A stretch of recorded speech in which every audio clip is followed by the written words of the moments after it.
Praise the Lord. ದೇವರಿಗೆ ಸ್ತೋತ್ರ ಉಂಟಾಗಲಿ. Good morning to all of you. ನಿಮ್ಮೆಲ್ಲರಿಗೂ ಈ ಶುಭ ಮುಂಜಾನೆಯ ವಂದನೆಗಳನ್ನು ಸಲ್ಲಿಸುತ್ತೇನೆ. I'm really glad to be with you all this day. ಇವತ್ತಿನ ಈ ಒಂದು ಆರಾಧನೆಯಲ್ಲಿ ನಿಮ್ಮೊಂದಿಗೆ ನಾನು ಇರುವಂಥದ್ದು ಬಹಳಷ್ಟು ಸಂತೋಷ ಉಳ್ಳವನಾಗಿದ್ದೇನೆ. I lived in Bijapur for 3 months. ನಾನು ಬಿಜಾಪುರಲ್ಲಿ 3 ತಿಂಗಳ ನಾನು ವಾಸ ಮಾಡಿದ್ದೇನೆ. I'd come here for my posting in Alamin hospital. ಈ ಅಲಾಮಿನ ಹಾಸ್ಪಿಟಲಲ್ಲಿ ನಾನು ಡಾಕ್ಟರ್ ಆಗಿ ಸೇವೆ ಮಾಡೋದಕ್ಕಾಗಿ ನಾನು ಇಲ್ಲಿದ್ದೆ. And that is the time I met brother Bhima. ಆ ಸಮಯದಲ್ಲಿ ನಾನು ಭೀಮಾ ಗೋಳಿಯವರನ್ನು ನಾನು ಭೇಟಿಯಾಗಿದ್ದೆ. And the love that he and his family they showed is really wonderful, that got me attached to this place. ದೇವರ ಕೃಪೆಯಿಂದ ಆ ಕುಟುಂಬದೊಂದಿಗೆ ನಾವು ಕ್ರಿಸ್ತನ ಸಹೋದರತೆಯಲ್ಲಿ ಬಾಂಧವ್ಯತೆಯಲ್ಲಿ ನಾವು ಬೆಳೆದವರಾಗಿದ್ದೇವೆ.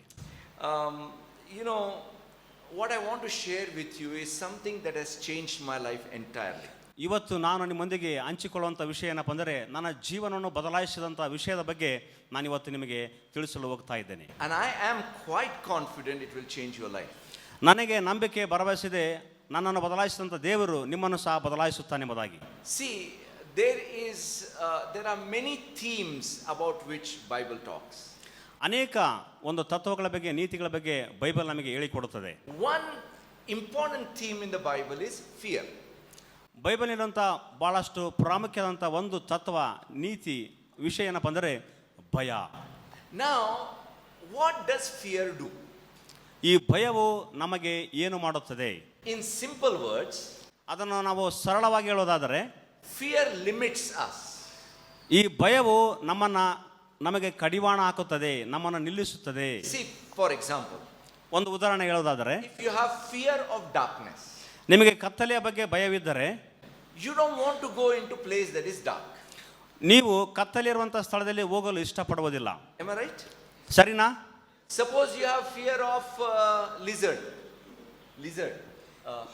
ಈ ಒಂದು ಅಲ್ಲಿ ಬಗ್ಗೆ ನಿಮಗೆ ಭಯ ಇತ್ತಂದ್ರೆ ಆ ಅಲ್ಲಿರುವಂತಹ ಒಂದು ಕೋಣೆಗೆ ರೂಮಿಗೆ ನೀವು ಹೋಗಲು ಇಷ್ಟಪಡುವುದಿಲ್ಲ. The moment you see that, you will stop. You won't go ahead. ನೀವು ಹೋಗುವಂಥ ಮಾರ್ಗದಲ್ಲಿ ಒಂದು ವೇಳೆ ಅಲ್ಲಿದ್ದರೆ ನೀವು ಅಲ್ಲಿಗೆ ಮುಂದೆ ಸಾಗುವುದಿಲ್ಲ. There are hundreds of types of fears. ನೂರಾರು ಬಗೆಯ ಭಯಗಳು ನಮಗಿವೆ. And we know that fear is a major problem in lives of many people. ಅನೇಕ ಜನರ ಜೀವನದಲ್ಲಿ ಭಯವು ಬಹಳಷ್ಟು ಒಂದು ಭಯವನ್ನು ಉಂಟು ಮಾಡುತ್ತದೆ. Therefore, it is said 365 times, fear not. ಅದಕ್ಕಾಗಿಯೇ ಸತ್ಯವೇದದಲ್ಲಿ 365 ಸಲ ನೀನು ಭಯ ಪಡಬೇಡ ಎಂಬುದಾಗಿ ಬರೆಯಲ್ಪಟ್ಟಿದೆ. Amen. Amen. But I'm not going to talk about that. ಅದರ ಬಗ್ಗೆ ನಾನು ಮಾತನಾಡಲು ಹೋಗೋದಿಲ್ಲ. 530 times Bible tells us fear God. ದೇವರಿಗೆ ಭಯಪಡು ಎಂಬುದಾಗಿ 530 ಸಲ ಸತ್ಯವೇದದಲ್ಲಿ ಬರೆಯಲ್ಪಟ್ಟಿದೆ. 365 times fear not. 365 ಸಲ ಭಯ ಪಡಬೇಡ ಎಂಬುದಾಗಿ 530 times fear God. ದೇವರಿಗೆ ಭಯಪಡು ಎಂಬುದಾಗಿ 530 ಸಲ ಬರೆಯಲ್ಪಟ್ಟಿದೆ. So what is more important? ಇಲ್ಲಿ ಯಾವುದು ಬಹಳಷ್ಟು ಮುಖ್ಯವಾದಂಥದ್ದು? Fear God. ದೇವರಿಗೆ ಭಯಪಡು ಅನ್ನುವಂಥದ್ದು ಮುಖ್ಯವಾದದ್ದು. You know, my dear brothers and sisters, ಇಲ್ಲಿ ಇರುವಂತ ನನ್ನ ಸಹೋದರ ಸಹೋದರಿಯರೇ, for many years I never understood what is fear God. ಹಲವಾರು ವರ್ಷಗಳಿಂದ ದೇವರಿಗೆ ಭಯಪಡು ಅನ್ನುವಂಥ ವಿಷಯವನ್ನ ನಾನು ಅರ್ಥ ಮಾಡಿಕೊಳ್ಳಲೇ ಆಗಲಿಲ್ಲ. But when the Spirit of the Lord started ministering to me about the fear of God, ದೇವರ ಭಯದ ಬಗ್ಗೆ ಪವಿತ್ರಾತ್ಮನು ನನ್ನನ್ನು ನಡೆಸೋದಕ್ಕೆ ಪ್ರಾರಂಭ ಮಾಡಿದಾಗ it changed my life. ನನ್ನ ಜೀವಿತವನ್ನೇ ಬದಲಾಯಿಸಿತು. In the book of Proverbs chapter 19 and verse 23, ಜ್ಞಾನೋಕ್ತಿ 19ನೇ ಅಧ್ಯಾಯ 23ನೇ ವಚನದಲ್ಲಿ, the fear of the Lord leads to life, and he who has it will abide in satisfaction. He will not be visited with evil. ಯೆಹೋವನ ಭಯವು ಜೀವದಾಯಕವು.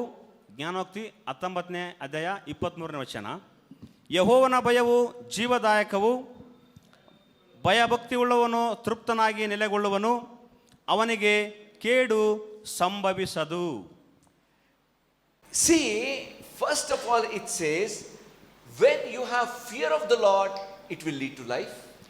ಯಾವಾಗ ನಿನಗೆ ದೇವರ ಭಯ ಇರ್ತದೆಯೋ ಅದು ನಿನ್ನನ್ನು ಜೀವದ ಕಡೆಗೆ ನಡೆಸುತ್ತದೆ. Second thing, it talks about satisfaction. ನಿನಗೆ ತೃಪ್ತಿಯ ಬಗ್ಗೆ ಅದು ಮಾತನಾಡುತ್ತದೆ. See, people all over the world are unsatisfied or dissatisfied. ಜಗತ್ತಿನಂತ ಎಲ್ಲಾ ಜನರು ಅತೃಪ್ತಿದಾಯಕವಾಗಿದ್ದಾರೆ, ತೃಪ್ತಿ ಇಲ್ಲದೆ ಜೀವನ ಮಾಡುತ್ತಾ ಇದ್ದಾರೆ. People who have crores of rupees are still unsatisfied. ಜನರಲ್ಲಿ ಕೋಟಿಗಟ್ಟಲೆ ಹಣ ಇದ್ದರೂ ಸಹ ಅವರಿಗೆ ತೃಪ್ತಿಯ ಜೀವಿತ ಇಲ್ಲ. But I have seen people who have nothing but still satisfied. ನಾನು ನೋಡಿದ್ದೇನೆ ಅನೇಕ ಜನರ ಬಳಿಯಲ್ಲಿ ಹಣವೇ ಇಲ್ಲ, ಆದರೆ ಅವರು ಬಹಳಷ್ಟು ತೃಪ್ತಿದಾಯಕವಾದ ಜೀವನ ನಡೆಸ್ತಾ ಇದ್ದಾರೆ. Third thing it says, ಮೂರನೇ ಅಂಶ, he will not be visited by evil. ಅವನಿಗೆ ಕೇಡು ಸಂಭವಿಸುವುದೇ ಇಲ್ಲ. That is powerful. ಅದು ಬಹಳಷ್ಟು ಫಲದಾಯಕವಾಗಿದೆ. You know, people are so afraid of devil, of witchcraft, of this and that. ಜನರು ಈ ಸೈತಾನನಿಗೆ, ಈ ದೆವ್ವಕ್ಕೆ, ಈ ಮಂತ್ರ ಮಾಟಗಳಿಗೆ ಬಹಳಷ್ಟು ಭಯ ಪಡುತ್ತಾರೆ. But when you have the fear of the Lord, ಯಾವಾಗ ನಿನಗೆ ದೇವರ ಭಯ ನಿನ್ನಲ್ಲಿ ಇರುತ್ತದೆಯೋ, you don't need to be afraid. You will not be afraid of any of these things. ನಿನಗೆ ಯಾವ ವಿಷಯದ ಬಗ್ಗೆ ಭಯವೇ ಬರುವುದಿಲ್ಲ, ನಿನಗೆ ಭಯ ಪಡುವಂತ ಅವಶ್ಯಕತೆನೇ ಇಲ್ಲ. So let's try to understand a little bit about this fear of the Lord. ಈ ದೇವರ ಭಯದ ಬಗ್ಗೆ ಇನ್ನು ನಾವು ಹೆಚ್ಚಾಗಿ ತಿಳಿದುಕೊಳ್ಳೋದಕ್ಕೆ ಹೋಗೋಣ. See, as I told you, ನಾನು ನಿಮಗೆ ಹೇಳಿದಂತೆ the basic character of fear is it limits us. ಈ ಒಂದು ಭಯದ ಮುಖ್ಯ ಗುಣಲಕ್ಷಣ ಏನಪ್ಪಾ ಅಂದ್ರೆ ನಮ್ಮನ್ನು ನಿಯಂತ್ರಿಸುತ್ತದೆ. Even the fear of God puts certain limitations in our life. ನಮ್ಮ ಜೀವಿತದಲ್ಲಿ ದೇವರ ಭಯವು ಸಹ ನಮಗೆ ಕೆಲವೊಂದು ನಿಯಂತ್ರಣಗಳನ್ನ ವಿಧಿಸುತ್ತದೆ. If you fear God, ಒಂದು ವೇಳೆ ನೀವು ದೇವರಿಗೆ ಭಯ ಪಡೋದಾದರೆ you will remain in that limitation. ಆ ಒಂದು ನಿಯಂತ್ರಣದಲ್ಲಿಯೇ ನೀವು ಇರುತ್ತೀರಿ. See, we know the story of prodigal son. ನಿಮಗೆ ಗೊತ್ತು ಆ ಒಂದು ಬಿಟ್ಟು ಹೋದಂತ ಆ ಒಂದು ತಂದೆಯನ್ನು ಬಿಟ್ಟು ಹೋದಂತ ಮಗನ ಬಗ್ಗೆ ನಿಮಗೆ ಗೊತ್ತು. Prodigal son, he took whatever his part of inheritance from his father. ತನ್ನ ತಂದೆಯಿಂದ ಬರಬೇಕಂತ ಎಲ್ಲ ಆಸ್ತಿ ಹಣವನ್ನು ಆತನು ಪಡೆದುಕೊಂಡನು. But I want you to see this verse 13 of Luke 15.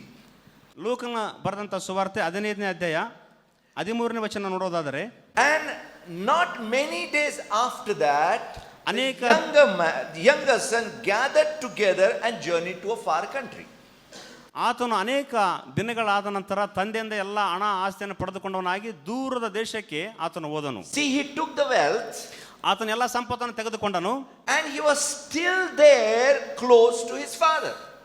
ಅಲ್ಲಿ ತನಕ ತಂದೆಯೊಂದಿಗೆ ಆತನು ಸಂಬಂಧಗಳನಾಗಿ ಆತನೊಂದಿಗೆ ಅನ್ಯೋನ್ಯವಾಗಿದ್ದನು. As long as he was near his father, ಎಲ್ಲಿಯ ತನಕ ತಂದೆಯ ಬಳಿಯಲ್ಲಿ ಆತನಿದ್ದನೋ, his possession was safe. ಆತನ ಒಂದು ಸ್ಥಾನ ಪದವಿ ಬಹಳಷ್ಟು ಸುರಕ್ಷಿತವಾಗಿತ್ತು. Only when he went far away, he wasted. ತಂದೆಯನ್ನು ಬಿಟ್ಟು ಆತನು ದೂರದ ದೇಶಕ್ಕೆ ಹೋದಾಗ ತನ್ನ ಆಸ್ತಿ ಎಲ್ಲವನ್ನು ಆತನು ವ್ಯರ್ಥ ಮಾಡಿದನು. Do you know why? ನಿಮಗೆ ಗೊತ್ತಾ ಯಾಕೆ? As long as he was with his father, ಎಲ್ಲಿಯ ತನಕ ಆತನು ತನ್ನ ತಂದೆಯ ಬಳಿಗೆ ಇದ್ದನು, somewhere in his heart there was his father's fear. ಆತನ ಹೃದಯದಲ್ಲಿ ತಂದೆಯ ಬಗ್ಗೆ ಒಂದು ಭಯ ಆತನಲ್ಲಿತ್ತು. And that is why he was not wasting. ಅದಕ್ಕಾಗಿ ಆತನು ತಂದೆಯ ತನ್ನ ಆಸ್ತಿ ಸಂಪತ್ತನ್ನು ಆತನು ವ್ಯರ್ಥ ಮಾಡಲಿಲ್ಲ. See, all of us have gone through childhood, small age. ನಮಗೆಲ್ಲರಿಗೂ ನಾವು ಒಂದು ಸಣ್ಣ ವಯಸ್ಸನ್ನು ದಾಟಿ ಬಂದಿದ್ದೇವೆ. Tell me, any time when there is something hot on the stove, did you not sometimes feel like going and touching it? ನೀವು ಒಂದು ವೇಳೆ ಯೋಚನೆ ಮಾಡ್ರಿ, ಗ್ಯಾಸಿನ ಮೇಲೆ ಬಿಸಿ ಇರುವಂತ ಪದಾರ್ಥನ ಯಾವಾಗ ಹೋಗಿ ಮುಟ್ಟಿ ಅಂತ ಅನುಭವ ನಿಮಗೆ ಆಗಿದೆಯಾ? Correct, huh? But you didn't do it? ನೀವು ಅದನ್ನು ಮಾಡೇ ಇಲ್ಲ. Correct? ಸರಿ. Why? ಯಾಕೆ? Because your mother or father told, ನಿಮ್ಮ ತಂದೆ ನಿಮ್ಮ ತಾಯಿ ನಿಮಗೆ ಹೇಳಿದ್ರು, if you touch that, I will break your legs. ನೀನು ಅದನ್ನು ಬಿಸಿಯಾಗಿರುವಂತ ಒಂದು ಪಾತ್ರೆಗಳನ್ನು ನೀವು ಮುಟ್ಟುವುದಾದರೆ ನಿಮಗೆ ನಾನು ಬಡಿಯುತ್ತೇನೆ ಎಂಬುದಾಗಿ. Correct, huh? ಸರಿಯಾ? See, their fear kept us from touching that hot thing and getting burned. ತಂದೆಯ ತಾಯಿಯ ಭಯವು ನಮ್ಮನ್ನ ಬಿಸಿಯಾದಂತ ಪದಾರ್ಥಗಳನ್ನು ಮುಟ್ಟದಂತೆ ನಮ್ಮನ್ನು ಪ್ರತ್ಯೇಕಿಸಪಡಿಸಿತ್ತು. In the same way, ಅದೇ ರೀತಿಯಾಗಿ as long as the fear of the father was there, the possessions of the son were safe with him. ತಂದೆಯ ಭಯವು ಎಲ್ಲಿ ತನಕ ಅದೊಂದು ಕಳೆದು ಹೋದಂತ ಮಗನಲ್ಲಿ ಇತ್ತು, ಅಲ್ಲಿ ತನಕ ಆತನ ಸ್ಥಾನ ಪದವಿ ಬಹಳಷ್ಟು ಸುರಕ್ಷಿತವಾಗಿತ್ತು. When he went far away, ಯಾವಾಗ ಆತನ ತಂದೆಯನ್ನು ಬಿಟ್ಟು ದೂರದ ದೇಶಕ್ಕೆ ಹೋದನು, no fear of father, ತಂದೆಯ ಭಯ ಇರಲಿಲ್ಲ, nothing, nobody to question. ಯಾರು ಆತನಿಗೆ ಪ್ರಶ್ನೆ ಮಾಡಲು ಯಾರು ಇರಲಿಲ್ಲ. He wasted everything. ತನ್ನ ಎಲ್ಲಾ ಆಸ್ತಿಯನ್ನು ಸಂಪತ್ತನ್ನು ಆತನು ವ್ಯರ್ಥವಾಗಿ ಮಾಡಿದನು. See, I have a first-hand experience of that. ಇದು ಈ ಒಂದು ವಿಷಯದ ಬಗ್ಗೆ ನನಗೆ ಬಹಳಷ್ಟು ಮೊದಲನೇ ಒಂದು ಅನುಭವ ಆಗಿದೆ. See, I was a very good boy till my 12th standard. 12ನೇ ತರಗತಿ ತನಕ ಓದುತ್ತಿರುವಾಗ ಇವರು ಒಳ್ಳೆಯ ಒಂದು ವಿದ್ಯಾರ್ಥಿ ಆಗಿದ್ದರು. But after that, I got admission in Belgaum, KLE, JNMC. 12ನೇ ತರಗತಿ ಆದ ನಂತರ KLE ಸಂಸ್ಥೆಯಲ್ಲಿ ಅವರು ಒಂದು ಅಡ್ಮಿಷನ್ ಪಡ್ಕೊಂಡ್ರು ಬೆಳಗಾವಿಯಲ್ಲಿ. When I went to Belgaum, ಯಾವಾಗ ಇವರು ಬೆಳಗಾವಿಗೆ ಹೋದರು, I got two things. ಅಲ್ಲಿ 2 ವಿಷಯಗಳನ್ನು ತಿಳಿದುಕೊಂಡರು. Number one, ಮೊದಲನೇದು money, ಹಣ, lot of pocket money. ಸಾಕಷ್ಟು ಹಣವನ್ನು ಅವರ ಪಾಕೆಟ್ ಮನೆಗೆ ಕಳಿಸ್ತಾ ಇದ್ದರು. And number two, freedom. ಅವರಿಗೆ ಸ್ವತಂತ್ರ ದೊರಕಿತ್ತು, ಸ್ವತಂತ್ರ. No one to question. ಯಾರು ನನಗೆ ಪ್ರಶ್ನೆ ಮಾಡಲು ಯಾರು ಇರಲಿಲ್ಲ ಅಲ್ಲಿ. No fear. ಭಯವೇ ಇರಲಿಲ್ಲ. I started wasting my time and wasting my life. ನನ್ನ ಜೀವಿತವನ್ನ, ನನ್ನ ಸಮಯವನ್ನು ನಾನು ವ್ಯರ್ಥ ಮಾಡೋದಕ್ಕಾಗಿ ನಾನು ಪ್ರಾರಂಭ ಮಾಡಿದೆ. My brothers and sisters, ನನ್ನ ಸಹೋದರ ಸಹೋದರಿಯರೇ, there are certain bad fears. ಕೆಲವೊಂದು ಕೆಟ್ಟವಾದಂತ ಭಯಗಳಿವೆ. We must stay away from those fears. ಆ ಎಲ್ಲ ಕೆಟ್ಟ ಭಯಗಳಿಂದ ನಾವು ದೂರವಾಗಿರಬೇಕು. But certain fears are good and they are given by God. ಕೆಲವೊಂದು ಭಯಗಳು ಒಳ್ಳೆಯವುಗಳು, ಅವುಗಳು ದೇವರಿಂದ ಕೊಡಲ್ಪಟ್ಟಂತವುಗಳಾಗಿರುತ್ತವೆ. You know, even Joseph. ನಿಮಗೆ ಗೊತ್ತಾ ಯೋಸೇಫನ ಬಗ್ಗೆ? Joseph was in Potiphar's house. ಯೋಸೇಫನು ಪೋತಿಫರನ ಒಂದು ಮನೆಯಲ್ಲಿದ್ದನು. His master's wife had wrong intentions about him. ಆ ಒಂದು ಪೋತಿಫರನ ಹೆಂಡತಿ ಇವನನ್ನ ನೋಡಿ ಇವನಿಗೆ ಅನೇಕ ಶೋಧನೆಗಳನ್ನ ತಂದು ಹಾಕಿದಳು. She tried to pull him in sin. ಪಾಪದಲ್ಲಿ ಅವನನ್ನು ಬಿಡಿಸುವುದಕ್ಕಾಗಿ ಎಳೆಯುವುದಕ್ಕಾಗಿ ಪ್ರಯತ್ನಗಳನ್ನು But ಮಾಡಿದಳು. he ran away from her. ಆ ಪಾಪದಿಂದ ಆತನು ಓಡಿ ಹೋದನು. Why? ಯಾಕೆ? Because there was fear of God in his heart. ಆ ಯೋಸೇಫನ ಹೃದಯದಲ್ಲಿ ದೇವರ ಭಯ ಇದ್ದದಕ್ಕಾಗಿ ಆತನು ಪಾಪದಿಂದ ದೂರವಾಗಿ ಓಡಿ ಹೋದನು. We know that prodigal son, because there was no fear, wasted everything that father had given to him. ತಂದೆಯಿಂದ ಬಿಟ್ಟೋದಂತ ಮಗನ ಜೀವಿತದಲ್ಲಿ ದೇವರ ಭಯ ಇಲ್ಲದಕ್ಕಾಗಿ ಆತನು ಎಲ್ಲವನ್ನು ಹಾಳು ಮಾಡಿದನು. Joseph, because of fear of God, though he went through difficult times, was promoted to become prime minister of Egypt. ಆ ಯೋಸೇಫನಲ್ಲಿ ದೇವರ ಭಯ ಇದ್ದದಕ್ಕಾಗಿ ಅನೇಕ ಕಷ್ಟದ ಪರಿಸ್ಥಿತಿಗಳನ್ನು ಆತ ಹಾದು ಹೋದಾಗಲೂ ದೇವರು ಆತನನ್ನ ಮಂತ್ರಿಯ ಸ್ಥಾನಕ್ಕೆ ಆತನನ್ನು ಎತ್ತೊಯ್ದನು. I'll tell you one interesting thing. ನಿಮಗೆ ಒಂದು ಆಸಕ್ತಿಯ ಒಂದು ವಿಷಯವನ್ನು ತಿಳಿಸಿಕೊಡುತ್ತೇನೆ. Where did fear come from first? ಮೊದಲಿಗೆ ಭಯವು ಎಲ್ಲಿಂದ ಬರುತ್ತದೆ? When I was reading the Bible, ನಾನು ಸತ್ಯವೇದವನ್ನು ಓದುತ್ತಿರುವಾಗ I realized ನನಗೆ ಅರ್ಥವಾಯಿತು, it was God who introduced fear to man. ಮನುಷ್ಯನಿಗೆ ಭಯವನ್ನ ದೇವರೇ ಉಂಟು ಮಾಡಿದರು. When God told man, ಯಾವಾಗ ದೇವರು ಮನುಷ್ಯನಿಗೆ ಹೇಳಿದನು, I give you everything, ನಾನು ನಿನಗೆ ಎಲ್ಲವನ್ನ ಕೊಟ್ಟಿದ್ದೇನೆ, but ಖಬರ್ದಾರ್, don't eat the fruit of this tree. ಈ ಒಂದು ಮರದ ಹಣವನ್ನ ನೀನು, ಆ ಹಣ್ಣನ್ನ ನೀನು ತಿನ್ನಬೇಡ, ಎಚ್ಚರಿಕೆ ಆಗಿರು ಎಂಬುದಾಗಿ ಹೇಳಿದನು. The day you eat of it, you will surely die. ಆ ಹಣ್ಣನ್ನು ತಿಂದಂತ ದಿನವೇ ನಿನಗೆ ಭಯವು ಆವರಿಸಿಕೊಳ್ಳುತ್ತದೆ. What is that? ಯಾವುದದು? God was putting the right fear in the heart of man. ಮನುಷ್ಯನ ಹೃದಯದಲ್ಲಿ ಸರಿಯಾದ ಭಯವನ್ನು ದೇವರೇ ಉಂಟು ಮಾಡಿದನು. Now, as long as that fear was in the heart of man, ಎಲ್ಲಿ ತನಕ ದೇವರ ಭಯ ಮನುಷ್ಯನ ಹೃದಯದಲ್ಲಿ ಇರುತ್ತದೆಯೋ, of course man and woman, ಮನುಷ್ಯ ಮತ್ತು ಮಹಿಳೆ ಮತ್ತು ಮಾನವರಲ್ಲಿ, they were safe. ಅವರು ಅಲ್ಲಿ ತನಕ ಸುರಕ್ಷಿತವಾಗಿರುತ್ತಾರೆ. Devil was always trying to pull them into sin. ಸೈತಾನನು ಯಾವಾಗಲೂ ನಿಮ್ಮನ್ನು ಪಾಪದಲ್ಲಿ ಬೀಳಿಸುವುದಕ್ಕಾಗಿ ಸಮಯವನ್ನು ನೋಡುತ್ತಾ ನಿಮ್ಮನ್ನು ಎಳಿತಾ ಇರ್ತಾನೆ. He was not able to do that. ಅದನ್ನು ಆತನು ಮಾಡಲು ಸಾಧ್ಯವಿಲ್ಲ. See, I'll show you. ನಾನು ನಿಮಗೆ ತೋರಿಸುತ್ತೇನೆ. Genesis chapter 3. ಆದಿಕಾಂಡ 3ನೇ ಅಧ್ಯಾಯಕ್ಕೆ ಬರ್ರಿ. Verse 1. ಮೊದಲನೇ ಒಂದು ವಚನ.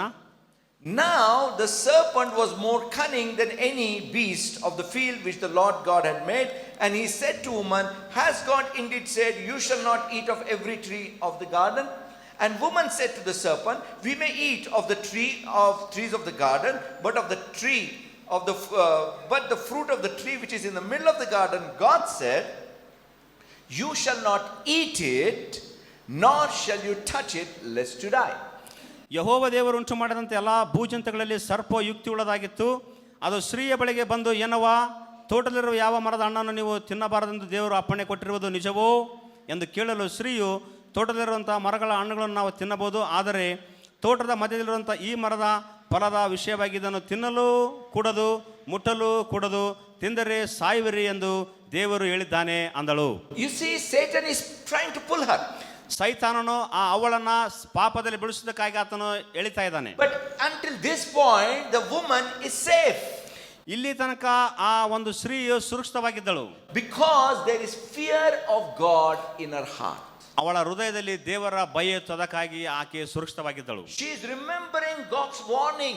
ದೇವರು ಕೊಟ್ಟಂತ ಎಚ್ಚರಿಕೆಯನ್ನು ಆಕೆ ಜ್ಞಾಪಕ ಮಾಡಿಕೊಂಡಿದ್ದಳು. And that is why she is not crossing the line. ಅದಕ್ಕಾಗಿನೇ ದೇವರು ಹಾಕಿದಂತ ಒಂದು ಆ ಲೈನ್ ಅನ್ನ ಗೆರೆಯನ್ನು ಆಕೆ ದಾಟದಂತೆ ಇದ್ದಳು. So devil wanted to pull her. ಸೈತಾನನು ಆಕೆಯನ್ನ ಶೋಧನೆಯೊಳಗೆ ಬೀಳಿಸುವುದಕ್ಕಾಗಿ ಆತನು ಪ್ರಯತ್ನ ಮಾಡುತ್ತಿದ್ದನು. He realized something. ಆತನು ಸತ್ಯವನ್ನು ತಿಳಿದುಕೊಂಡನು. If I have to pull her towards me, ನನ್ನ ಪಾಪದ ಕಡೆಗೆ ಅವಳನ್ನು ನಾನು ಎಳೆಯಬೇಕಾದರೆ first thing I need to deal with is the fear of God that is in her heart. ಅವಳ ಹೃದಯದಲ್ಲಿರುವಂತಹ ದೇವರ ಭಯದ ಬಗ್ಗೆ ನಾನು ಮಾತನಾಡಬೇಕು, ಅದರ ಬಗ್ಗೆ ನಾನು fight ಮಾಡಬೇಕೆಂಬುದಾಗಿ. See, what is the fear of God? ದೇವರ ಭಯ ಅಂದರೇನು? The day you eat of it, you will die. ಆ ಹಣ್ಣನ್ನು ತಿಂದಂತ ದಿನವೇ ನೀನು ಸಾಯುತ್ತೆ, ಅದೇ ದೇವರ ಭಯ. So let us see what the devil says first. ಮುಂದೆ ಸೈತಾನನು ಏನು ಮಾಡ್ತಾನೆ ನೋಡೋಣ. Verse 4. 4ನೇ ವಚನ. Then the serpent said to the woman, you will not surely die. ಆಗ ಸರ್ಪವು ಸ್ತ್ರೀಗೆ ನೀವು ಹೇಗೂ ಸಾಯುವುದಿಲ್ಲ ಎಂಬುದಾಗಿ ಹೇಳಿದನು. You know, it is something like this. ಅದು ಈ ರೀತಿ ಇದೆ. कुछ भी नहीं होगा. ನಿನಗೆ ತಿಂದರೆ ನಿನಗೆ ಏನೂ ಆಗೋದಿಲ್ಲ. कर लो भाई. ಮಾಡೋ ಏನಾಗೋದಿಲ್ಲ. थोड़ा है, कुछ भी नहीं होता. ಸ್ವಲ್ಪ ಮಾಡೋ ಏನಾಗಂಗಿಲ್ಲ. That's what he is telling her. ಅದನ್ನೇ ಸೈತಾನನು ಸ್ತ್ರೀಗೆ ಹೇಳ್ತಾ ಇದ್ದಾನೆ. कुछ भी नहीं होता. ಏನೂ ಆಗಂಗಿಲ್ಲ. खा के देखो, कुछ भी नहीं होता. ತಿಂದು ನೋಡು ಏನಾಗುತ್ತೆ, ಏನಾಗಂಗಿಲ್ಲ. See, when you begin to hear that in your mind, ಈ ತರದ ವಿಷಯಗಳನ್ನ ನೀನು ಕೇಳುತ್ತಿರುವಾಗ ನಿನ್ನ ಒಂದು ಮೆದುಳಿನಲ್ಲಿ you must realize that the devil is trying to pull you into his trap. ಆ ಸೈತಾನನ ಬಲೆಯಲ್ಲಿ ನಿನ್ನ ಬೀಳಿಸುವುದಕ್ಕಾಗಿ ಆತನ ಪ್ರಯತ್ನಗಳನ್ನು ಮಾಡುತ್ತಿದ್ದಾನೆಂಬುದಾಗಿ ನೀನು ಅರ್ಥ ಮಾಡಿಕೊಳ್ಳಬೇಕು. Before he tells us in verse 5, the day you eat of it, your eyes will open, you will become wise, you will become like God. Those are temptations. 5ನೇ ವಚನದಲ್ಲಿ ನೀನು ತಿಂದ ತಕ್ಷಣವೇ ನಿನ್ನ ಕಣ್ಣುಗಳು ತೆರೆಯಲ್ಪಡುತ್ತವೆ, ನಿನಗೆ ಏನು ಆಗೋದಿಲ್ಲ, ನೀನು ಸಾಯುವುದಿಲ್ಲ, ನೀನು ದೇವರಂತೆ ಆಗುತ್ತಿ ಎಂಬುದಾಗಿ ಸೈತಾನನು ಸ್ತ್ರೀಗೆ ಹೇಳುತ್ತಾನೆ. That's a temptation. ಅದೇ ಶೋಧನೆ. That you will get this and you will get that. ನೀನು ತಿಂದರೆ ನಿನಗೆ ಇದು ಸಿಗುತ್ತೆ ಅದು ಸಿಗುತ್ತೆ ಎಂಬುದಾಗಿ. But that Eve was safe as long as the fear of God was in her heart. ಆದರೆ ಅವಳಿಗೆ ಎಲ್ಲಿ ತನಕ ದೇವರ ಭಯವು ಅವಳ ಹೃದಯದಲ್ಲಿತ್ತು ಅಲ್ಲಿ ತನಕ ಅವಳು ಸುರಕ್ಷಿತವಾಗಿದ್ದಳು. He started telling, nothing will happen, no, you will not die. So the fear slowly went away. ಸೈತಾನನು ಆಕೆಗೆ ತಿಂದರೆ ಏನೂ ಆಗೋದಿಲ್ಲ, ನಿನಗೆ ಹಾಗೆ ಆಗುತ್ತದೆ, ಕಣ್ಣುಗಳು ತೆರೆಯಲ್ಪಡುತ್ತವೆ, ನಿನಗೆ ಅದು ಸಿಗುತ್ತೆ ಇದು ಸಿಗುತ್ತೆ ಎಂಬುದಾಗಿ ಹೇಳಿದಾಗ ದೇವರ ಭಯ ಆಕೆಯಿಂದ ಹೊರಗಡೆ ಹೋಗಲು ಪ್ರಾರಂಭವಾಯಿತು. Fear went away. ದೇವರ ಭಯವು ಅವಳ ಹೃದಯದಿಂದ ಹೊರಗೆ ಹೋಯಿತು. It became very easy. ಆಗ ಅವಳಿಗೆ ಬಹಳ ಸರಳವಾಯಿತು. When the fear of God goes away from you, ದೇವರ ಭಯವು ನಿನ್ನಿಂದ ಹೊರಗಡೆ ಹೋದಾಗ you become an easy prey to the devil. ಸೈತಾನನ ಬಲೆಗೆ ಬೀಳುವುದಕ್ಕೆ ನೀನು ಒಂದು ಸರಿಯಾದಂತ ಸಾಮಾನ್ಯ ಆಳಾಗುತ್ತಿ. See, when the fear went away, ದೇವರ ಭಯವು ಆಕೆಯಿಂದ ಹೊರಗಡೆ ಹೋಯಿತು. you know what happened? ಏನಾಯ್ತು ಗೊತ್ತಾ? The desires of Eve had a free flow. ಆ ಅವಳಲ್ಲಿದ್ದಂಥ ಆಸಕ್ತಿಗಳು ಬಯಕೆಗಳು ಎಲ್ಲವೂ ಹೊರಗಡೆ ಬರಲು ಪ್ರಾರಂಭವಾಯಿತು. Let me ask you a question. ನಿಮಗೆ ನಾನು ಒಂದು ಪ್ರಶ್ನೆ ಕೇಳುತ್ತೇನೆ. Can I ask? ಒಂದು ಪ್ರಶ್ನೆ ಕೇಳಬಹುದಾ? How many of you can say, I don't have a single wrong desire? ಇಲ್ಲಿ ಕುಳಿತಂತ ಜನರಲ್ಲಿ ಯಾರಿಗೆ ನನಗೆ ಒಂದು ಕೆಟ್ಟದಾದಂಥ ಆಸೆ ಬಯಕೆ ನನಗೆ ಇಲ್ಲ ಅನ್ನೋಂಥವ್ರು ಯಾರಾದರೂ ಇದ್ದೀರಾ? ನನಗೆ ಯಾವುದೊಂದು ಕೆಟ್ಟದಾದಂಥ ಆಸೆ ಬಯಕೆ ನನಗೆ ಇಲ್ಲ, ಯಾರಾದರೂ ಇದ್ದೀರಾ? Amma. All are in the same boat. ನಾವೆಲ್ಲರೂ ಒಂದೇ ಹಡಗಿನಲ್ಲಿದ್ದೇವೆ. Correct? ಸರಿಯಾ? We all have bad desires, wrong desires. ನಮಗೆಲ್ಲರಿಗೂ ತಪ್ಪಾದಂಥ ಆಸೆ ಬಯಕೆಗಳಿವೆ, Sinful desires. ಪಾಪದಿಂದ ಕೂಡಿದಂಥ ಆಸೆಗಳಿವೆ. But we don't do that. ಆದರೆ ಅದನ್ನು ನಾವು ಮಾಡುವುದಿಲ್ಲ. Correct? ಸರಿಯಾ? Why? ಯಾಕೆ? Because the fear of the Lord is holding us back. ದೇವರ ಭಯವು ನಮ್ಮನ್ನು ಅದನ್ನು ಮಾಡದಂತೆ ಹಿಂದಕ್ಕೆ ಎಳಿತಾ ಇದೆ, ಹಿಡಿದುಕೊಂಡಿದೆ. Once the fear is gone, ದೇವರ ಭಯ ಒಂದು ವೇಳೆ ನಮ್ಮಿಂದ ದೂರ ಹೋಗೋದಾದರೆ our desires will flow freely. ನಮ್ಮ ಹೃದಯದ ಎಲ್ಲ ಕೆಟ್ಟ ಆಸೆಗಳು ಅವು ಗಾಳಿಯಂತೆ ಆರಲು ತೊಡಗುತ್ತವೆ. As long as this prodigal son had fear of his father, the desires were in control. ಎಲ್ಲಿ ತನಕ ಆ ಒಂದು ಕಳೆದೋದಂತ ಮಗನ ಹೃದಯದಲ್ಲಿ ದೇವರ ಭಯ ಇತ್ತು, ಆತನ ಎಲ್ಲ ಒಂದು ಆಸೆಗಳು ನಿಯಂತ್ರಣದಲ್ಲಿದ್ದವು. Once that fear went away, ಒಂದು ಸಲ ದೇವರ ಭಯ ಆತನಿಂದ ಹೊರಗಡೆ ಹೋಯಿತು, his desires had a free flow. ಆತನ ಎಲ್ಲ ಕೆಟ್ಟ ಆಸೆಗಳು ಆತನಿಗೆ ಹೊರಗಡೆ ಬಂದವು. Jo chahiye wo kar lo. ನಿನಗೆ ಯಾವುದು ಇಷ್ಟ ಬರುತ್ತೋ ಅದನ್ನು ಮಾಡಿ ಮುಗಿಸು. My brothers and sisters, ನನ್ನ ಸಹೋದರ ಸಹೋದರಿಯರೇ, you must realize something.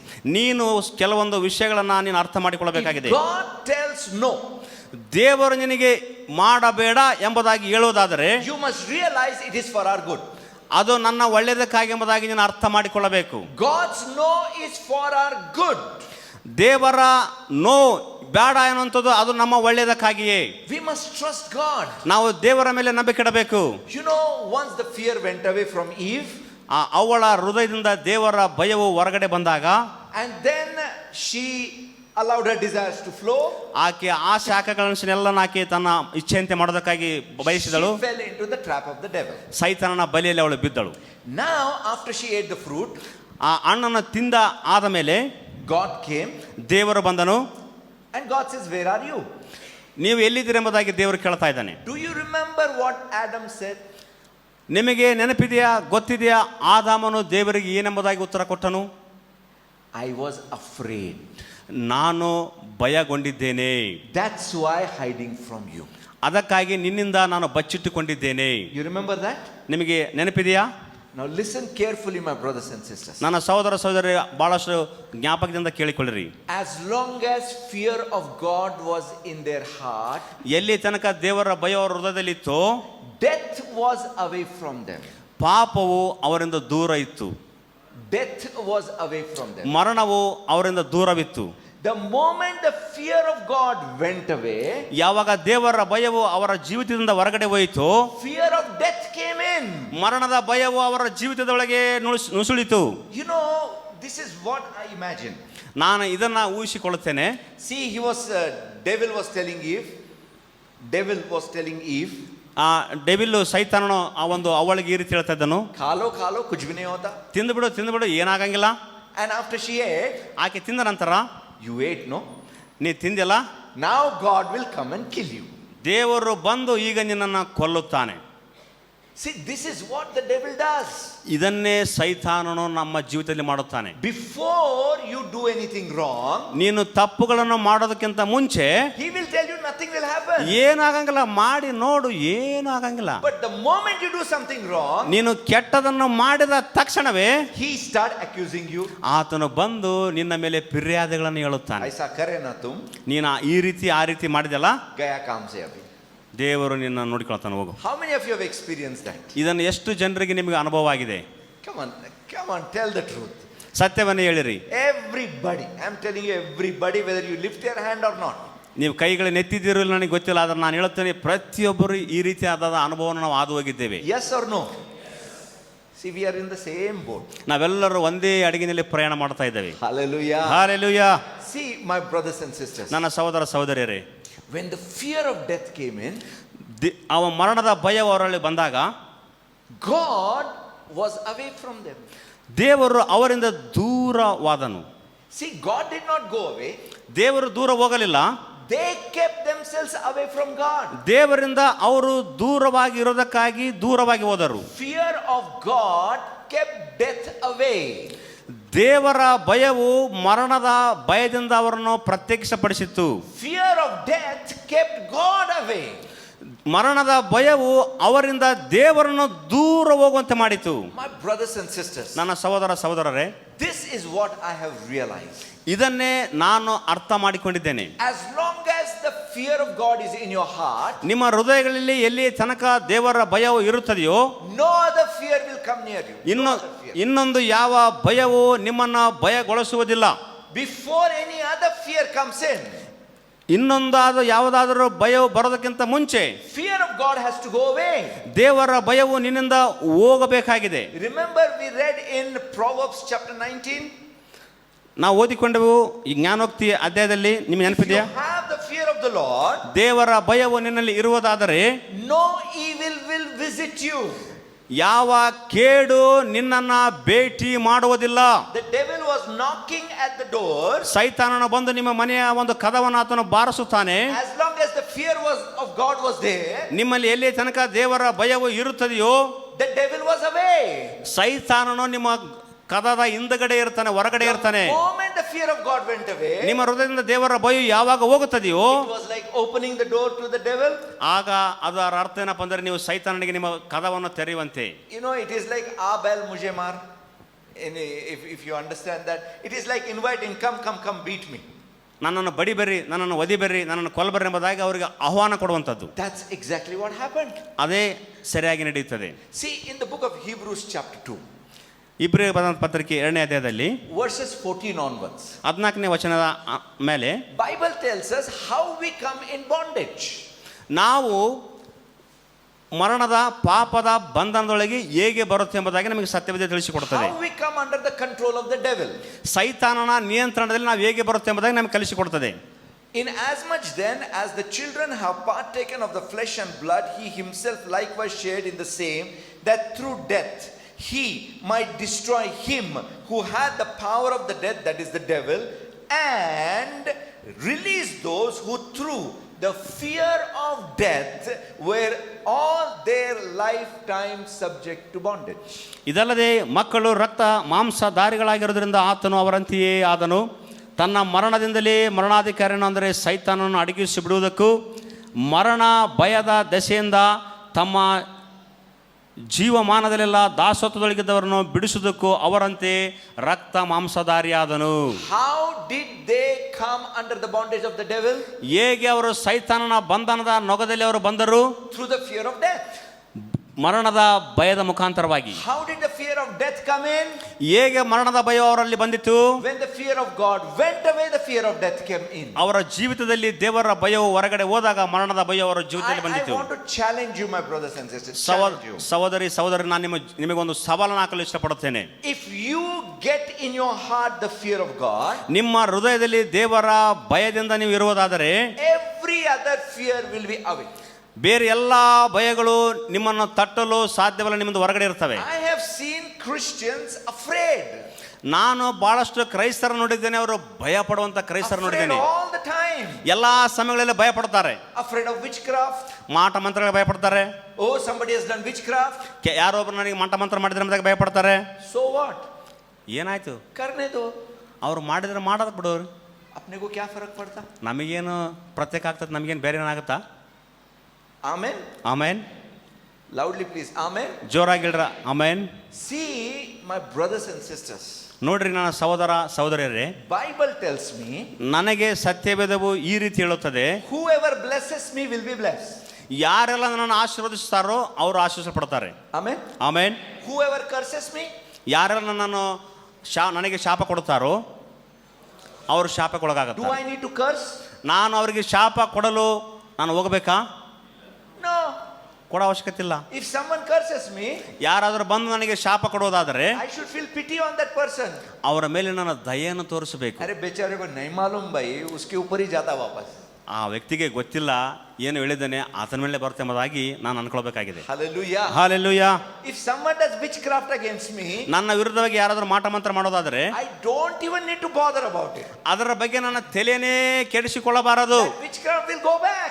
ಆ ನನ್ನ ವಿರುದ್ಧವಾಗಿ ಮಾಡಂತ ಮಾಟ ಮಂತ್ರ ಅವನಿಗೆ ಅವನ ಮೇಲೆ ಬೀಳುತ್ತದೆ. I don't need to be afraid. ಅದರ ಬಗ್ಗೆ ನಾನು ಭಯಪಡುವಂತ ಅವಶ್ಯಕತೆ ಇಲ್ಲ. But what happens? ಏನಾಗುತ್ತದೆ? Devil will try to get the fear of God out of your heart. ನನ್ನ ಹೃದಯದಿಂದ ದೇವರ ಭಯವನ್ನು ತೆಗೆದುಹಾಕದಕ್ಕಾಗಿ ಸೈತಾನನು ಯಾವಾಗಲೂ ಅನೇಕ ಸಮಯದಲ್ಲಿ ಕಾಯ್ತಾ ಇರ್ತಾನೆ. And every other fear will start coming. ಆಗ ಇತರ ಎಲ್ಲ ಭಯಗಳು ನಮ್ಮ ಜೀವಿತದಲ್ಲಿ ಬರೋದಕ್ಕೆ ಪ್ರಾರಂಭ ಮಾಡ್ತವೆ. When that fear comes in, ಆ ಒಂದು ಭಯ ನಮ್ಮಲ್ಲಿ ಬರೋದಾದರೆ, along with that the demons will come in, the curse and witchcraft all will start coming in. ದೆವ್ವಗಳು, ಮಾಟ, ಮಂತ್ರ, ಎಲ್ಲ ರೋಗ ಅವೆಲ್ಲ ಬರಲು ಪ್ರಾರಂಭ ಮಾಡ್ತವೆ. The moment fear of God starts rising up inside, ನನ್ನ ಜೀವಿತದಲ್ಲಿ ದೇವರ ಭಯವು ಉಕ್ಕಿ ಹರಿಯೋದಕ್ಕೆ ಪ್ರಾರಂಭ ಮಾಡಿದಾಗ all these things will go away. ಎಲ್ಲ ಭಯಗಳು ನನ್ನಿಂದ ದೂರವಾಗಿ ಹೋಗುತ್ತವೆ. Hallelujah. Hallelujah. My brothers and sisters, ನನ್ನ ಸಹೋದರ ಸಹೋದರಿಯರೇ, let me tell you one thing. ನಿಮಗೆ ಒಂದು ವಿಷಯ ಹೇಳುತ್ತೇನೆ. Fear of God ದೇವರ ಭಯ puts limitations, no doubt. ನಮಗೆ ಕೆಲವೊಂದು ನಿಯಂತ್ರಣಗಳನ್ನು ಹಾಕುತ್ತದೆ. Like he said, don't eat that fruit. ದೇವರು ಹೇಳಿದ ಆ ಒಂದು ಮರದ ಹಣ್ಣನ್ನು ತಿನ್ನಬೇಡ ಎಂಬುದಾಗಿ, That's a limitation, right? ಅದು ನಮಗೆ ನಿಯಂತ್ರಣ ತಾನೆ. But God puts that limitation so that we may prosper in those limits. ಯಾಕೆ ದೇವರು ನಮಗೆ ನಿಯಂತ್ರಣ ಹಾಕ್ತಾನೆ ಎಂಬುದಾದರೆ, ನಾವು ನಮ್ಮ ಜೀವಿತದಲ್ಲಿ ದೇವರ ಸಕಲ ಐಶ್ವರ್ಯಗಳಿಂದ ನಾವು ಆಶೀರ್ವಾದಕ್ಕೆ ನಾವು ಬದ್ಧರಾಗೋದಕ್ಕಾಗಿ. Every other fear ಇತರ ಎಲ್ಲ ಭಯವು also puts limits that you may not prosper.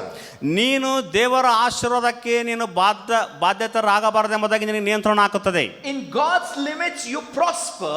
ದೇವರ ನಿಯಂತ್ರಣದಿಂದ ನೀನು ಉದ್ಧಾರವಾಗುತ್ತಿ. But when devil tries to limit you, ಯಾವಾಗ ಸೈತಾನನ ನಿಯಂತ್ರಣ ಮಾಡೋದಕ್ಕೆ ಪ್ರಾರಂಭ ಮಾಡ್ತಾನೋ, he will try to destroy you. ನಿನ್ನನ್ನು ಆತನು ಹಾಳು ಮಾಡೋದಕ್ಕೆ ಪ್ರಾರಂಭ ಮಾಡ್ತಾನೆ. My brothers and sisters, ನನ್ನ ಸಹೋದರಿ ಸಹೋದರರೇ, if in your heart there is any kind of fear other than the fear of God, ದೇವರ ಭಯ ಅಲ್ಲದೆ ಇನ್ನು ಯಾವುದಾದರೂ ಭಯವು ನಿನ್ನ ಹೃದಯದಲ್ಲಿ ಇರುವುದಾದರೆ, it's a warning sign ನಿನಗೆ ಅದು ಎಚ್ಚರಿಕೆಯ ಚಿಹ್ನೆ that the devil is about to trap you. ಸೈತಾನನು ನಿನ್ನನ್ನು ಆತನ ಬಲೆಯಲ್ಲಿ ಬೀಳಿಸುವುದಕ್ಕೆ ಪ್ರಯತ್ನಗಳನ್ನು So ಮಾಡ್ತಾನೆ. what we need to do? ನೀನೇನು ಮಾಡಬೇಕಾಗಿದೆ? Get the fear of the Lord. ದೇವರ ಭಯವನ್ನು ನಿನ್ನ ಹೃದಯದಲ್ಲಿ ಎಳೆದುಕೋ. Now the question is, ಈಗ ಒಂದು ಪ್ರಶ್ನೆ ಏನಪ್ಪ ಅಂದರೆ, where do I get the fear of the Lord? ಎಲ್ಲಿ ನನಗೆ ದೇವರ ಭಯವು ಸಿಗುತ್ತದೆ? How can I get it in my life? ನನ್ನ ಜೀವಿತದಲ್ಲಿ ದೇವರ ಭಯವನ್ನು ಹೇಗೆ ಪಡೆದುಕೊಳ್ಳಬಲ್ಲೆ? Should I pray? ನಾನು ಪ್ರಾರ್ಥನೆ ಮಾಡಲ್ಲ, God, give me your fear, give me your fear, give me your fear. ದೇವರೇ ನನಗೆ ನಿನ್ನ ಭಯವನ್ನು ಕೊಡು, ನಿನ್ನ ಭಯವನ್ನು ಕೊಡು, ನಿನ್ನ ಭಯವನ್ನು ಕೊಡು. It doesn't happen like that. ಈ ರೀತಿ ಆಗುವುದಿಲ್ಲ. ಅದು I will show you a way. ನಾನು ನಿಮಗೊಂದು ಮಾರ್ಗವನ್ನು ತೋರಿಸ್ತೇನೆ. Listen carefully. ಬಹಳಷ್ಟು ಗಂಭೀರದಿಂದ ಕೇಳ್ರಿ. This changed my life. ಇದು ನನ್ನ ಜೀವಿತವನ್ನು ಬದಲಾಯಿಸಿತು, and I am sure it will change your life too. ನನಗೆ ನಂಬಿಕೆ ಇದೆ ಅದು ನಿಮ್ಮ ಜೀವಿತವನ್ನು ಸಹ ಬದಲಾಯಿಸುತ್ತದೆ. Psalms chapter 34. ಕೀರ್ತನೆ 34 verse 7 to 11. 7ರಿಂದ 11. There are few points. The most important is in verse 11. ಅದರಲ್ಲಿ ಕೆಲವೊಂದು ಬಹಳಷ್ಟು ಪ್ರಾಮುಖ್ಯಂತ ಒಂದು ವಿಷಯಗಳಿವೆ. ಅದರಲ್ಲಿ 11ನೇ ವಚನದಲ್ಲಿ ಬಹಳಷ್ಟು ಮುಖ್ಯವಾದಂಥ ಅಂಶವಿದೆ. Let's quickly go through it. ಅದನ್ನು ನಾವು ಬೇಗನೆ ನೋಡಿಕೊಂಡು ಹೋಗೋಣ. Verse 7. 7ನೇ ವಚನ. The angel of the Lord encamps all around those who fear him and delivers them. ಯೆಹೋವನ ಭಯಭಕ್ತಿಯುಳ್ಳವರ ಸುತ್ತಲೂ ಆತನ ದೂತನ ದಂಡಿಳಿಸಿ ಕಾವಲಾಗಿದ್ದು ಕಾಪಾಡುತ್ತಾನೆ. So when there is the fear of the Lord in your heart, ನಿಮ್ಮ ಹೃದಯದಲ್ಲಿ ದೇವರ ಎಲ್ಲಿ ತನಕ ಭಯ ಇರುತ್ತದೆಯೋ, you don't need to pray, God give me angels. ದೇವರೇ ನನಗೆ ದೇವದೂತರನ್ನು ಕಳಿಸಿ ಸಹಾಯ ಮಾಡಿ ಎಂಬುದಾಗಿ ಪ್ರಾರ್ಥನೆ ಮಾಡುವಂಥ ಅವಶ್ಯಕತೆ ಇಲ್ಲ. Automatically angels will be around you. ಅದನ್ನು ತಕ್ಷಣವೇ ದೂತರು ನಮ್ಮೊಂದಿಗಿದ್ದು ನಮ್ಮನ್ನು ಕಾಪಾಡುತ್ತಾರೆ. Verse 9. 9ನೇ ವಚನ. Oh, fear the Lord, you his saints. There is no want to those who fear him. ಯೆಹೋವನ ಜನರೇ, ಆತನಲ್ಲಿ ಭಯಭಕ್ತಿಯುಳ್ಳವರಾಗಿರ್ರಿ, ಆತನಲ್ಲಿ ಭಯಭಕ್ತಿಯುಳ್ಳವರಿಗೆ ಯಾವ ಕೊರತೆಯೂ ಇರುವುದಿಲ್ಲ. No want, there is no lack in your life. ನಿಮ್ಮ ಜೀವಿತದಲ್ಲಿ ಯಾವ ಕೊರತೆಯೂ ಇರುವುದಿಲ್ಲ. Now let us see verse 11. ಈಗ ವಚನ 11ನೇ ವಚನ ನೋಡೋಣ. David says this. ಇದನ್ನು ದಾವೀದನು ಹೇಳುತ್ತಿದ್ದಾನೆ. Come you children, listen to me, I will teach you the fear of the Lord. ಮಕ್ಕಳಿರ ಬನ್ನಿರಿ, ನನ್ನ ಮಾತನ್ನು ಕೇಳಿರಿ, ನಾನು ಯೆಹೋವನ ಭಯವನ್ನು ನಿಮಗೆ ಕಲಿಸುತ್ತೇನೆ. See, the fear of the Lord has to be learned. ದೇವರ ಭಯವನ್ನು ನಾವು ಕಲಿಯಬೇಕಾಗಿದೆ ಪ್ರತಿನಿತ್ಯ. That means it has to be taught. ಅದು ನಮಗೆ ಕಲಿಸಬೇಕಾಗಿದೆ. When you learn it, ಯಾವಾಗ ನೀವು ಕಲಿತೀರೋ, you teach it. ಕಲಿತದ್ದನ್ನು ನೀವು ಇತರರಿಗೆ ಹೇಳಿಕೊಡ್ತೀರಿ. My brothers and sisters, ನನ್ನ ಸಹೋದರಿ ಸಹೋದರರೇ, don't expect to catch the fear of the Lord in the air. ಗಾಳಿಯಲ್ಲಿ ದೇವರ ಭಯವನ್ನು ಹಿಡಿದಕ್ಕಾಗಿ ನೀವು ಪ್ರಯತ್ನಗಳನ್ನು ಮಾಡಬೇಡಿರಿ. You need to search for it. ಅದನ್ನು ನೀವು ಹುಡುಕಬೇಕಾಗಿದೆ. You need to learn about it from the word of God. ದೇವರ ವಾಕ್ಯದ ಮುಖಾಂತರವಾಗಿ ನೀನು ಕಲಿಯಬೇಕಾಗಿದೆ. My brothers and sisters, ನನ್ನ ಸಹೋದರ ಸಹೋದರಿಯರೇ, once you begin to do that, ಅದನ್ನು ನೀವು ಮಾಡಲು ಪ್ರಾರಂಭ ಮಾಡುವಾಗ your life will move in the right track. ನಿಮ್ಮ ಜೀವಿತವು ಸರಿಯಾದ ಒಂದು ಹಾದಿಲಿ ಸಾಗಲು ಸಿದ್ಧವಾಗುತ್ತದೆ. Hallelujah. Hallelujah. See, there is much to talk about it, ಇದರ ಬಗ್ಗೆ ಸಾಕಷ್ಟು ಮಾತನಾಡಬಹುದು, but there is less time. So in nutshell, I want to tell you. ಸಮಯ ಬಹಳಷ್ಟು ಕಡಿಮೆ ಇರೋದ್ರಿಂದ ನಾನು ನಿಮಗೆ ಸಂಕ್ಷಿಪ್ತವಾಗಿ ಹೇಳ್ತಾನೆ. Now, this is not the terror kind of fear. ಇದು ಒಂದು ಬಹಳಷ್ಟು ಭಯ ಭೀತಿಯನ್ನು ಉಂಟು ಮಾಡುವಂಥ ಭಯದ ಬಗ್ಗೆ ಅಲ್ಲ. But don't think that there is no terror at all. ನೀವು ಯೋಚನೆ ಮಾಡಬೇಡ್ರಿ ನಮ್ಮ ಮೇಲೆ ಯಾವುದೊಂದು ಅಪಾಯದ ಭಯ ಇಲ್ಲ ಎಂಬುದಾಗಿ. See, how many of you have taken good beating from your father? ನಿಮ್ಮ ತಂದೆಯಿಂದ ಎಷ್ಟು ಜನರು ಒಳ್ಳೆಯ ಚಡಿ ಏಟುಗಳನ್ನು ತಿಂದಿದ್ದೀರಿ? I want to know. 1 2 3 4 5. Okay, जबरदस्त ऐसा खींच के कभी मारे? ಬಹಳಷ್ಟು ಜೋರಾಗಿ ಬಾಸುಂಡೆಗಳು ಏಳುವಂತೆ ಯಾರು ಏಟುಗಳನ್ನು ತಿಂದಿದ್ದೀರಿ, ಉಂಡಿದ್ದೀರಿ? ಕೈ ಎತ್ತರಿ. How many of you do ऐसा सुर बोल के बोलता ना? Yes. ಕಪಾಳಕ್ಕೆ ಹೊಡೆದ್ರೆ Now- ಹಂಗೆ ಶಬ್ದ ಕಿವ್ಯಾಗ ಗುಡುಗುಡ್ತಿರ್ತೈತಿ 2 ದಿನ. Imagine your daddy tells you, don't go there. If you go, ನಿಮ್ಮ ತಂದೆ ನಿಮಗೆ ಹೇಳ್ತಾನೆ ಅಲ್ಲಿಗೆ ಹೋಗಬೇಡ, ಒಂದು ವೇಳೆ ನೀವು ಹೋಗೋದಾದರೆ ನಿನಗೆ ಬಾರಿಸುತ್ತೇನೆ. how does it happen inside a heart? ಹಂಗೆ ಕೇಳಿದಾಗ ನಮ್ಮ ಹೃದಯದಲ್ಲಿ ಏನಾಗ್ತದೆ? Happens inside, kada? Correct? See, now when God told Adam and Eve, ದೇವರು ಆದಾಮನಿಗೆ ಅವಳಿಗೆ ಹೇಳಿದಾಗ, the day you eat of it, you will surely die. ಈ ಮರದ ಹಣ್ಣನ್ನು ತಿಂದ ದಿನವೇ ನೀನು ಸಾಯಿತಿ ಎಂಬುದಾಗಿ. See, it is a kind of terror. ಅದು ಒಂದು ಭಯವನ್ನು ಉಂಟು ಮಾಡುವಂಥದ್ದು. It is not about what God will do. ಇದು ದೇವರು ನಿನಗೆ ಮಾಡುತ್ತಾನೆ ಎಂಬುದಾಗಿ ಅಲ್ಲ. See, after they crossed the limit, ದೇವರ ನಿಯಂತ್ರಣ ಅವರು ದಾಟಿದ ನಂತರ God did not do anything. ದೇವರು ಅವರಿಗೆ ಏನು ಮಾಡಲಿಲ್ಲ. They automatically went in the trap of the devil. ಅವರು ಸೈತಾನನ ಬಲೆಯಲ್ಲಿ ತಾವೇ ಹೋಗಿ ಬಿದ್ದರು. And the devil will only steal, kill and destroy. ಸೈತಾನನು ಕದ್ದುಕೊಳ್ಳೋದಕ್ಕೂ ಕೊಯ್ಯೋದಕ್ಕೂ ಹಾಳು ಮಾಡೋದಕ್ಕೆ ಮಾತ್ರ ಬರುತ್ತಾನೆ. My brothers and sisters, ನನ್ನ ಸಹೋದರಿ ಸಹೋದರರೇ, fear of God is not about what God will do to you. ದೇವರ ಭಯ ದೇವರು ನಿಮಗೆ ಏನು ಮಾಡುತ್ತಾನೆ ಎಂಬುದಾಗಿ ಅಲ್ಲ. You don't need to be afraid about the judgment of God. ದೇವರ ಒಂದು ನ್ಯಾಯ ತೀರ್ಪಿನ ಬಗ್ಗೆ ನೀನು ಭಯ ಪಡುವಂತ ಅವಶ್ಯಕತೆ ಇಲ್ಲ. You don't need to be afraid about the anger of God. ಆ ಒಂದು ದೇವರ ಭಯದ ಬಗ್ಗೆ ನೀನು ಭಯ ಪಡುವಂತ ಅವಶ್ಯಕತೆ ಇಲ್ಲ. Was God angry with Adam and Eve after they sinned? ಅವರು ಪಾಪ ಮಾಡಿದ ನಂತರ ದೇವರು ಆದಾಮ ಅವಳ ಬಗ್ಗೆ ಕೋಪವುಳ್ಳವನಾಗಿದ್ದನು. Oh, you ate that fruit? ನೀವು ಅವನ ಅಣ್ಣನ ತಿನ್ನಬೇಡ ಅಂತ ತಿಂದ್ಬಿಟ್ರಿ, Don't talk to me. ನನ್ನೊಂದಿಗೆ ನೀವು ಮಾತನಾಡಬೇಡ, ಹೋಗ್ರಿ. Did he do that? ದೇವರು ಈ ರೀತಿ ಮಾಡಿದ. He came searching for him. अरे किधर है भाई तुम लोग? ಆ ಒಂದು ತೋಟದಲ್ಲಿ ಅವರನ್ನು ಹುಡುಕುತ್ತಾ ದೇವರು ಬಂದನು, ಎಲ್ಲಿದ್ದೀರಪ್ಪ ನೀವಂತ. My brothers and sisters, ನನ್ನ ಸಹೋದರ I'm ಸಹೋದರಿಯರೇ, not talking about the anger of God. ದೇವರ ಕೋಪದ ಬಗ್ಗೆ ನಾನು ಮಾತನಾಡ್ತಿಲ್ಲ. In the book of Romans chapter 5 verse 9, ರೋಮ ಬರೆದ ಪತ್ರಿಕೆ 5ನೇ ಅಧ್ಯಾಯ 9ನೇ ವಚನದಲ್ಲಿ very powerful word. ಬಹಳಷ್ಟು ಪ್ರಾಮುಖ್ಯವಾದಂತ ಒಂದು ವಚನ. We are justified by the blood of Jesus, ದೇವರ saved from the wrath of God through him. ದೇವರ ಕೋಪದಿಂದ ತಪ್ಪಿಸಿಕೊಳ್ಳೋದಕ್ಕಾಗಿ ಆತನ ರಕ್ತದಲ್ಲಿ ನಾವು ತೊಳೆದುಕೊಂಡವರಾಗಿ ನಾವು ಸುರಕ್ಷಿತವಾಗಿದ್ದೇವೆ. Hallelujah. Hallelujah. God is not angry with me. ನಮ್ಮ ಮೇಲೆ ದೇವರಿಗೆ ಕೋಪವಿಲ್ಲ. If someone tells you that God's wrath is coming upon you, ಯಾರಾದರೂ ನಿಮಗೆ ಹೇಳೋದಾದರೆ ದೇವರ ಕೋಪವು ನಿಮ್ಮ ಮೇಲೆ ಬರ್ತಿದೆ ಎಂಬುದಾಗಿ ಹೇಳೋದಾದರೆ, you show them Romans chapter 5 verse 9. ಅವರಿಗೆ ರೋಮ 5:9 ತೋರಿಸಿರಿ. I am saved from the wrath of God. ದೇವರ ಕೋಪದಿಂದ ನಾನು ಸುರಕ್ಷಿತವಾಗಿದ್ದೇನೆ God ಎಂಬುದಾಗಿ. is not angry with me. ದೇವರು ನನ್ನ ಮೇಲೆ ಕೋಪವಿಲ್ಲ ಎಂಬುದಾಗಿ ಹೇಳಿರಿ. Hallelujah. Hallelujah. You know, I have spent sleepless nights when people told the wrath of God is coming. ದೇವರ ಕೋಪವು ಬರುತ್ತಿದೆ ಎಂಬುದಾಗಿ ಹೇಳಿದಾಗ ಇವರು ನಿದ್ದೆ ಇಲ್ಲದಂತ ಅನೇಕ ರಾತ್ರಿಗಳನ್ನು ಇವರು ಕಳೆದು ದೇವರ ವಾಕ್ಯವನ್ನು ಹುಡುಕಿದ್ದಾರೆ. But when I saw the word of God, ದೇವರ ವಾಕ್ಯ ನೋಡಿದಾಗ, hey, God is not angry with me. ಅರೆ ದೇವರು ನಮ್ಮ ಮೇಲೆ ಭಯ ಇಲ್ಲ, उसको मेरे ऊपर गुस्सा नहीं है. ನಮ್ಮ ಮೇಲೆ ದೇವರಿಗೆ ಯಾವ ಕೋಪವೂ ಇಲ್ಲ. Hallelujah. Hallelujah. Hallelujah. Hallelujah. So fear of the Lord is not about God will hit me. ದೇವರ ಭಯ ಎಂದರೆ ಏನಪ್ಪ ಅಂದ್ರೆ ದೇವರು ನನಗೆ ಬಡಿತಾನೆ ಎಂಬುದಾಗಿ ಅಲ್ಲ. But you are aware the consequences of what will happen when you cross. ಒಂದು ವೇಳೆ ದೇವರು ಹಾಕಿದಂಥ ಆ ಒಂದು ಲೈನನ್ನು ನೀನು ದಾಟುವುದಾದರೆ ನಿನಗೆ ಏನಾಗುತ್ತದೆ ಎಂಬ ಭಯ ನಿನಗಿರಬೇಕು. There are some good big speed breakers in your Bijapur. ಬಿಜಾಪುರಲ್ಲಿ ನಿಮಗೆ ನಾವು ಗಾಡಿಯನ್ನು ಓಡಿಸುವಾಗ ಸಾಕಷ್ಟು ರೋಡ್ ಬ್ರೇಕರ್ಸ್ ಇದಾವೆ. Correct? Huh? ಸರಿಯಾ? Now, when you see the board, speed breaker ahead. ನಿಮಗೆ ಬೋರ್ಡ್ ಚಿಹ್ನೆಗಳು ಹೇಳ್ತವೆ ಅಲ್ಲಿ ಮುಂದೆ ನಿಮಗೆ ರೋಡ್ ಪ್ರಕರ್ಷಗಳಿವೆ ಎಂಬುದಾಗಿ. अपन क्या करते, ब्रेक मारते ना. ನೀವೇನ್ ಮಾಡ್ತೀರಿ? ಬ್ರೇಕ್ ಹಿಡಿತೀರಲ್ಲ, ಕರೆಕ್ಟಾ? ಸರಿಯಾ? If you don't, ನೀವು ಒಂದು break ಹಿಡಿಯದಿದ್ದರೆ boom, you will jump and may fall also. ನೀವು ಹೋಗಿ ಆ ರೋಡ್ ಬ್ರೇಕರ್ನ ಎಗರಿಸಿ ಬೀಳಬಹುದು, ಜಂಪ್ ಮಾಡಬಹುದು. ಕರೆಕ್ಟಾ? ಸರಿಯಾ? See, we must realize it's not about what the government will do to you or what the police will do to you, but what will happen if you don't break over there. ಆ road breaker ಮೇಲೆ ನೀನು ಹಿಡಿಯದಿದ್ದರೆ, break ಹಿಡಿದಿದ್ರೆ ಸರ್ಕಾರ ನನಗೇನು ಮಾಡ್ತೈತಿ, police ನನಗೇನು ಮಾಡ್ತೈತೆ ಎಂಬುದಾಗಿ ಮುಖ್ಯ ಅಲ್ಲ, ಒಂದು ವೇಳೆ ನನಗೆ ಏನಾಗುತ್ತದೆ ಎಂಬುದು ಮುಖ್ಯ. My brothers and sisters, ನನ್ನ ಸಹೋದರಿ ಸಹೋದರರೇ, fear of God is not about what God will do to me if I disobey. ದೇವರ ಭಯ ಏನಪ್ಪ ಅಂದರೆ, ನಾನು ಆತನು ಹೇಳಿದಂತೆ ಮಾಡದಿದ್ದರೆ ನನಗೆ ಆತನು ಕೋಪದಿಂದ ಏನಾದರೂ ಮಾಡುತ್ತಾನೆಂಬುದಾಗಿ ಅಲ್ಲ. See, imagine. ನೀವೊಂದು ಊಹೆ ಮಾಡಿಕೊಳ್ಳಿರಿ, there is hot oil or hot water. ನಿಮ್ಮ ಮನೆಯಲ್ಲಿ ಒಂದು ಬಿಸಿಯಾದಂಥ ಎಣ್ಣೆ ಅಥವಾ ಬಿಸಿಯಾದಂಥ ನೀರಿದೆ ಎಂಬುದಾಗಿ, and your father or mother told you don't touch.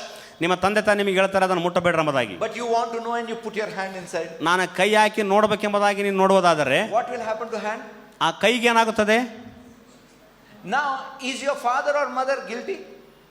ನಿಮ್ಮ ತಂದೆ ತಾಯಿ ಅವ್ರಿಗೇನಾದರೂ ಹೃದಯದಲ್ಲಿ ಇದಾಗ್ತದಾ? Is it the fault of the water? ನೀರಿನ ಸಮಸ್ಯೆ ಅದು, ನೀರಿಂದ ಸಮಸ್ಯೆ ಯಾರ್ದು? The fault, the problem is with you because you did not listen. The consequences are obvious.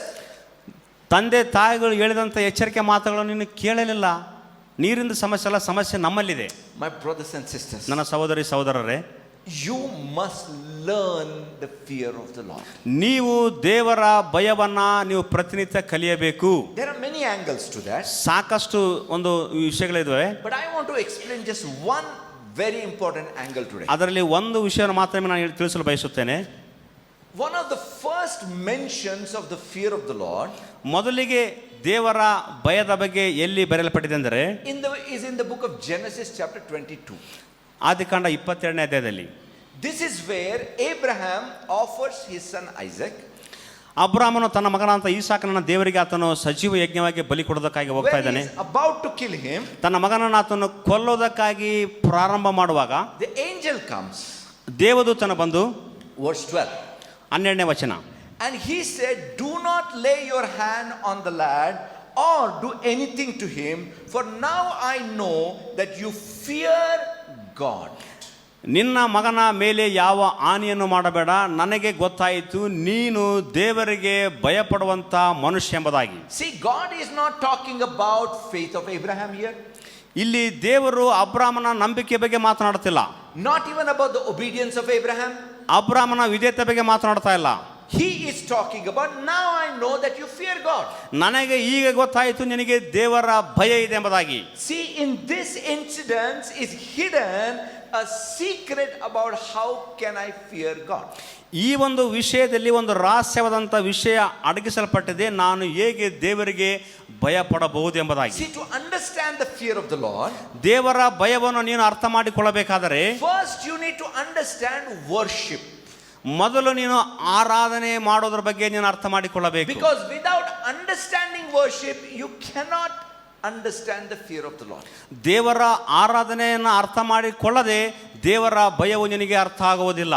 In the book of Genesis chapter 22 and verse 5, ಆದಿಕಾಂಡ 22ನೇ ಅಧ್ಯಾಯ 5ನೇ ವಚನದಲ್ಲಿ, when Abraham, Isaac, 2 servants and a donkey come and see Mount Moriah, ಆ ಒಂದು ಪರ್ವತದ ಬಳಿಯಲ್ಲಿ ಅಬ್ರಾಮ, ಈಸಾಕ, 2 ಆಳುಗಳು ಮತ್ತು ಕತ್ತೆಯು ಬಂದು ಆ ಪರ್ವತದ ಬಳಿ ಮುಟ್ಟಿದಾಗ,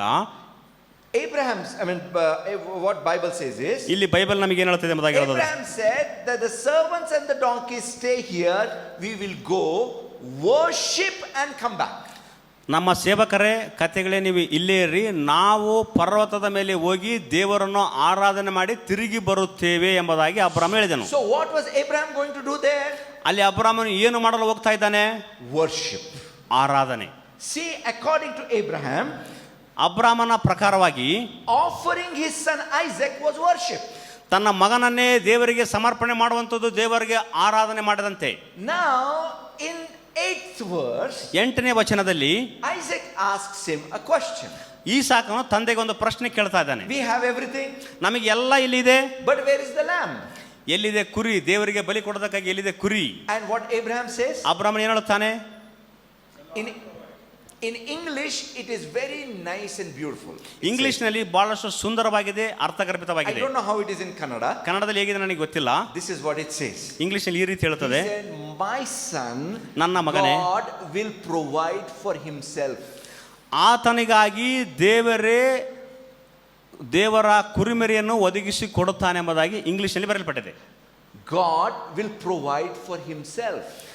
ದೇವರು ತನಗಾಗಿಯೇ ಆತನು ಒದಗಿಸಿ ಕೊಡುವಾತನಾಗಿದ್ದಾನೆ. See, the ram was provided. ಅಲ್ಲಿ ಕುರಿಯು ಕೊಡಲ್ಪಟ್ಟಿತು. Provided by whom? ಯಾರು ಅದನ್ನು ಕೊಟ್ಟರು? For whom? ಯಾರಿಗಾಗಿ? Not for Abraham to have a party. ಅಬ್ರಾಮನಲ್ಲಿ ಒಂದು ಸಂತೋಷಕರವಾದ ಕೂಟ ಮಾಡೋದಕ್ಕಾಗಿ ಅಲ್ಲ. He provided to Abraham so that Abraham may use it for God. ದೇವರು ಕೊಟ್ಟಂತ ಆ ಒಂದು ಕುರಿಯನ್ನು ತೆಗೆದುಕೊಂಡು ಆತನು ದೇವರಿಗೆ ಬಲಿಯನ್ನು ಅರ್ಪಿಸುವುದಕ್ಕಾಗಿ ಒದಗಿಸಿಕೊಟ್ಟನು. Amen. Amen. See, what is the revelation of God Abraham gets there in that passage? ಆ ಒಂದು ವಿಷಯಗಳನ್ನು ಆ ಒಂದು ಅಧ್ಯಾಯದಲ್ಲಿ ಅಬ್ರಾಮನಿಗೆ ದೇವರು ಕೊಡುವಂತ ಪ್ರಕಟಣೆಗಳೇನು? Jehovah Jireh. ದೇವರು ಒದಗಿಸುವ ಆತನು. Amen. Amen. Now when I ask anybody Jehovah Jireh, what does it mean? ನಾನು ಯಾರಿಗಾದ್ರೂ ನಿಮಗೆ ಕೇಳೋದಾದರೆ ಯೆಹೋವನು ಒದಗಿಸುವ ಆತನು ಎಂಬುದಾಗಿ ಅದರ ಅರ್ಥವೇನು? You know what people will say? ಜನರು ಏನು ಹೇಳ್ತಾರೆ ಗೊತ್ತಾ? God will provide me. ದೇವರು ನನಗೆ ಒದಗಿಸುತ್ತಾನೆ. Correct? ಸರಿಯಾ? But that is not complete. ಅದು ಸಂಪೂರ್ಣವಾದಂಥದ್ದಲ್ಲ. God will provide me for him. ದೇವರು ನನಗೆ ಒದಗಿಸುತ್ತಾನೆ ಆತನಿಗೆ ಏನು ಬೇಕಾಗಿದೆ ಎಂಬುದಾಗಿ. Hallelujah. Hallelujah.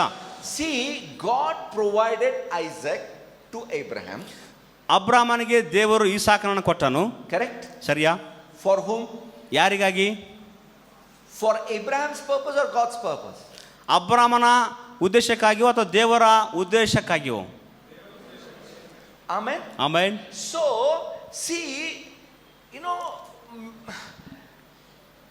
we all have a habit. ನಮಗೆಲ್ಲರಿಗೊಂದು ಅಭ್ಯಾಸ ರೂಢಿ ಇದೆ. Everything we say God gave. ಎಲ್ಲವೂ ನಮಗೆ ದೇವರು ಕೊಟ್ಟಿದ್ದಾನೆ. Correct? ಸರಿಯಾ? Oh, this car is given by God. Oh, this phone is given by God. Oh, this money is given by God. This house is given by God. ಈ ಮನೆ ದೇವರಿಂದ ಕೊಡಲ್ಪಟ್ಟಿದೆ, ಈ mobile phone ದೇವರಿಂದ ಕೊಡಲ್ಪಟ್ಟಿದೆ, ಈ ಕಾರು ದೇವರಿಂದ ಕೊಡಲ್ಪಟ್ಟಿದೆ, ಹಣ ಎಲ್ಲವೂ ದೇವರಿಂದೇ ಕೊಡಲ್ಪಟ್ಟಿದೆ. Correct? ಸರಿಯಾ? Yes. Yes. But you don't realize how dangerous it is. ನಿಮಗೆ ಗೊತ್ತಿಲ್ಲ ಅದು ಎಷ್ಟು ಅಪಾಯಕರವಾದಂಥದ್ದು ಎಂಬುದಾಗಿ. You know what Bible says? ನಿಮಗೆ ಗೊತ್ತಾ ದೇವರು ಏನು ಹೇಳ್ತಾನೆ ಎಂಬುದಾಗಿ? God gives ದೇವರು ಕೊಡುತ್ತಾನೆ and God takes away. ದೇವರು ಮತ್ತೆ ತೆಗೆದುಕೊಳ್ಳುತ್ತಾನೆ. ದೇವರು ಕೊಡುತ್ತಾನೆ ಮತ್ತೆ ತೆಗೆದುಕೊಳ್ಳುತ್ತಾನೆ. See, when I say God gave this, ನಾನು ಹೇಳುತ್ತೇನೆ ಈ ಕಾರಣ ದೇವರು ಕೊಟ್ಟಿದ್ದಾನೆ ಎಂಬುದಾಗಿ. I say God, ನಾನು ದೇವರಿಗೆ ಹೇಳುತ್ತೇನೆ, you can do with it whatever you want. ದೇವರೇ ನಿನಗೆ ಏನೆಲ್ಲ ಬೇಕೋ ಅದನ್ನು ಮಾಡು ದೇವರೇ. God says give. God says give to somebody. ದೇವರು ಅದನ್ನು ಬೇರೆಯವರಿಗೆ ಕೊಡ್ತಾನೆ. Give. ಕೊಡು. Without feeling bad. ನಿನ್ನ ಹೃದಯದಲ್ಲಿ ಯಾವುದೇ ಒಂದು ಕಹಿಯಾದ ಭಾವನೆ ಇಲ್ಲದಂತೆ ಕೊಟ್ಟು ಬಿಡು. My brothers and sisters, ನನ್ನ ಸಹೋದರಿ ಸಹೋದರರೇ, what God gives you, ದೇವರು ನಿನಗೆ ಏನನ್ನು ಕೊಡುತ್ತಾನೋ, when you offer it back to God, ನೀನು ಅದನ್ನು ದೇವರಿಗೆ ತಿರುಗಿ ಸಮರ್ಪಣೆ ಮಾಡುವಾಗ, that is called as worship. ಅದನ್ನೇ ನಾವು ಕರೆಯುತ್ತೇವೆ ಆರಾಧನೆ ಎಂಬುದಾಗಿ. Amen. Amen. See, everything, all the songs you sang, ನೀವೆಲ್ಲರೂ ಆಡಿದಂಥ ಹಾಡುಗಳು, they are all praise songs. ಅವೆಲ್ಲವೂ ದೇವರನ್ನ ಸ್ತುತಿಸುವಂಥ ಹಾಡುಗಳು. How great God is. ದೇವರು ಎಷ್ಟು ಆತನು ಪ್ರಖ್ಯಾತಿಯುಳ್ಳವನಾಗಿದ್ದಾನೆ. You know, when I accepted the Lord, ನಾನು ಯಾವಾಗ ಕ್ರಿಸ್ತನನ್ನು ನನ್ನ ಸ್ವಂತ ರಕ್ಷಕನಾಗಿ ಅಂಗೀಕಾರ ಮಾಡಿಕೊಂಡನೋ, fast song is praise. ಬಹಳಷ್ಟು ವೇಗವಾಗಿ ಆಡುವಂಥ ಹಾಡುಗಳನ್ನು ನಾನು ಸ್ತುತಿ ಎಂಬುದಾಗಿ ಕರಿತಾ ಇದ್ದೆ. Little slow crying songs is worship. ಅಳುತ್ತಾ ನಿಧಾನವಾಗಿ ಆಡುವಂಥ ಹಾಡುಗಳನ್ನು ಆರಾಧನೆ ಹಾಡುಗಳೆಂಬುದಾಗಿ ಕರಿತಾ ಇದ್ದೆ. Somebody says God is great, ದೇವರು ಆತನು ಉನ್ನತನಾಗಿದ್ದಾನೆ, I will say it is praise. ಇದು ನಾನು ಆತ ಹೇಳ್ತಾ ಸ್ತುತಿ ಎಂಬುದಾಗಿ. God, you are great. ದೇವರೇ ನೀನು ಬಹಳಷ್ಟು ದೊಡ್ಡವನೆಂಬುದಾಗಿ ಹೇಳುವಾಗ ಇದು ಆರಾಧನೆ ಎಂಬುದಾಗಿ ಹೇಳ್ತಾ ಇದೆ. That's what we think, yes or no? ಇದೇ ರೀತಿ ನಾವೆಲ್ಲರೂ ಅಂದುಕೊಳ್ಳುತ್ತೇವೆ, ಹೌದೋ ಅಲ್ಲೋ? See, My brothers and sisters, ನನ್ನ ಸಹೋದರ ಸಹೋದರಿಯರೇ, worship is where you give God the credit. ಆರಾಧನೆಯಲ್ಲಿ ದೇವರಿಗೆ ನೀನು ಕೊಡುವಂತ ಒಂದು ಕಾಣಿಕೆಯಾಗಿದೆ. I am alive, God, it is because of you. ದೇವರನ್ನ ಜೀವಂತವಾಗಿದ್ದೇನೆ, ಅದಕ್ಕೆ ನೀನೇ ಕಾರಣ. See, we will tell that. ನಾವು ಅದನ್ನ ಹೇಳುತ್ತೇವೆ. But you know what it means? ಅದರ ಅರ್ಥ ಏನು? Lord, this life is given by you. ದೇವರೇ, ಈ ಜೀವವು ನಿನ್ನಿಂದ ಕೊಡಲ್ಪಟ್ಟಿದೆ. I have no ownership over this life. ಈ ಜೀವಿತದ ಮೇಲೆ ನನಗೆ ಯಾವ ಮಾಲೀಕತ್ವವೂ ಇಲ್ಲ. तुम्हारे को जो होना कर लो. ನಿನಗೆ ಏನು ಬೇಕೋ ಅದನ್ನ ನೀನು ಮಾಡಿಬಿಡು. You know, one day I was in a service where a child was to be dedicated. ನಾನು ಒಂದು ದಿನ ಒಂದು ಸಭೆಯಲ್ಲಿ ಮಗುವನ್ನು ದೇವರಿಗೆ ಸಮರ್ಪಣೆ ಮಾಡುವಂತ ಒಂದು ಸಮಯದಲ್ಲಿದ್ದೆ. And God said something to me. ದೇವರು ನನಗೆ ಒಂದು ವಿಷಯವನ್ನು ಹೇಳಿದನು. He says, this dedication service is not for the baby. ಈ ಒಂದು ಸಮರ್ಪಣೆ ಮಾಡುವಂತದ್ದು ಈ ಮಗುವಿಗಾಗಿ ಅಲ್ಲ. Baby doesn't know anything what is happening. ಆ ಮಗುವಿಗೆ ಏನು ಸಂಭವಿಸಿದೆ ಎಂಬುದಾಗಿ ಮಗುವಿಗೆ ಏನು ಗೊತ್ತಾಗಂಗಿಲ್ಲ. This is for the parents. ಇದು ತಂದೆ ತಾಯಿಗಳಿಗೆ ಸಂಬಂಧಪಟ್ಟದ್ದು. That the parents may know that the child belongs to God and not to them. ತಂದೆ ತಾಯಿಗಳಿಗೆ ಗೊತ್ತಾಗಬೇಕಾಗಿದೆ ಈ ಮಗು ದೇವರಿಗೆ ಸಂಬಂಧಪಟ್ಟದ್ದು, ಅವರಿಗೆ ಅಲ್ಲ ಎಂಬುದಾಗಿ. Amen. ಆಮೆನ್. House dedication. ಮನೆ ಸಮರ್ಪಣೆ ಮಾಡುವಂತ ಒಂದು ಆರಾಧನೆ. What are we doing? ನಾವೇನ್ ಮಾಡ್ತೀವಿ? We are telling God, this house belongs to you. ದೇವರೇ, ಈ ಮನೆ ನಿನಗೆ ಸಂಬಂಧಪಟ್ಟದ್ದು, तुम्हारे को जो होना कर लो. ನೀನು ಏನು ಮಾಡಬೇಕೆಂಬುದಾಗಿ ಮಾಡಿಬಿಡು. That is worship. ಅದೇ ಆರಾಧನೆ.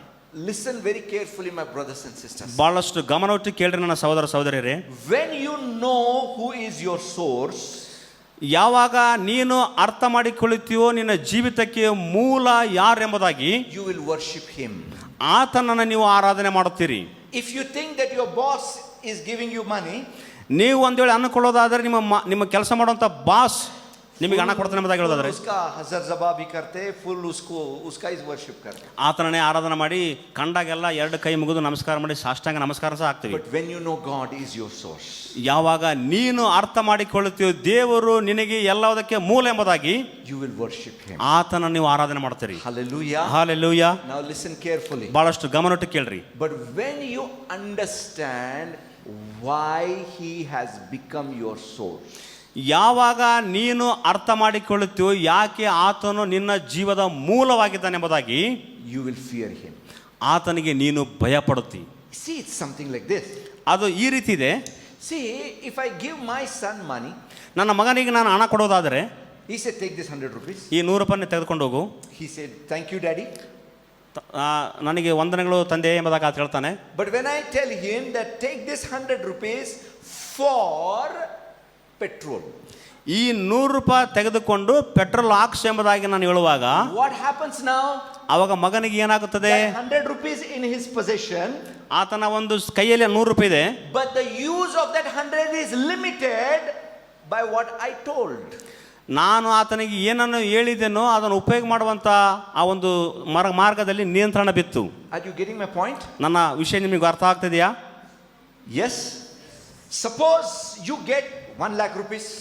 ನಿಮಗೆ 1 ಲಕ್ಷ ರೂಪಾಯಿ ಸಿಗ್ತಪ್ಪ. You say, God, I thank you for giving me this 1 lakh rupees. 1 lakh ರೂಪಾಯಿ ಕೊಟ್ಟಂತ ದೇವರೇ ನಿನಗೆ ಸ್ತೋತ್ರ.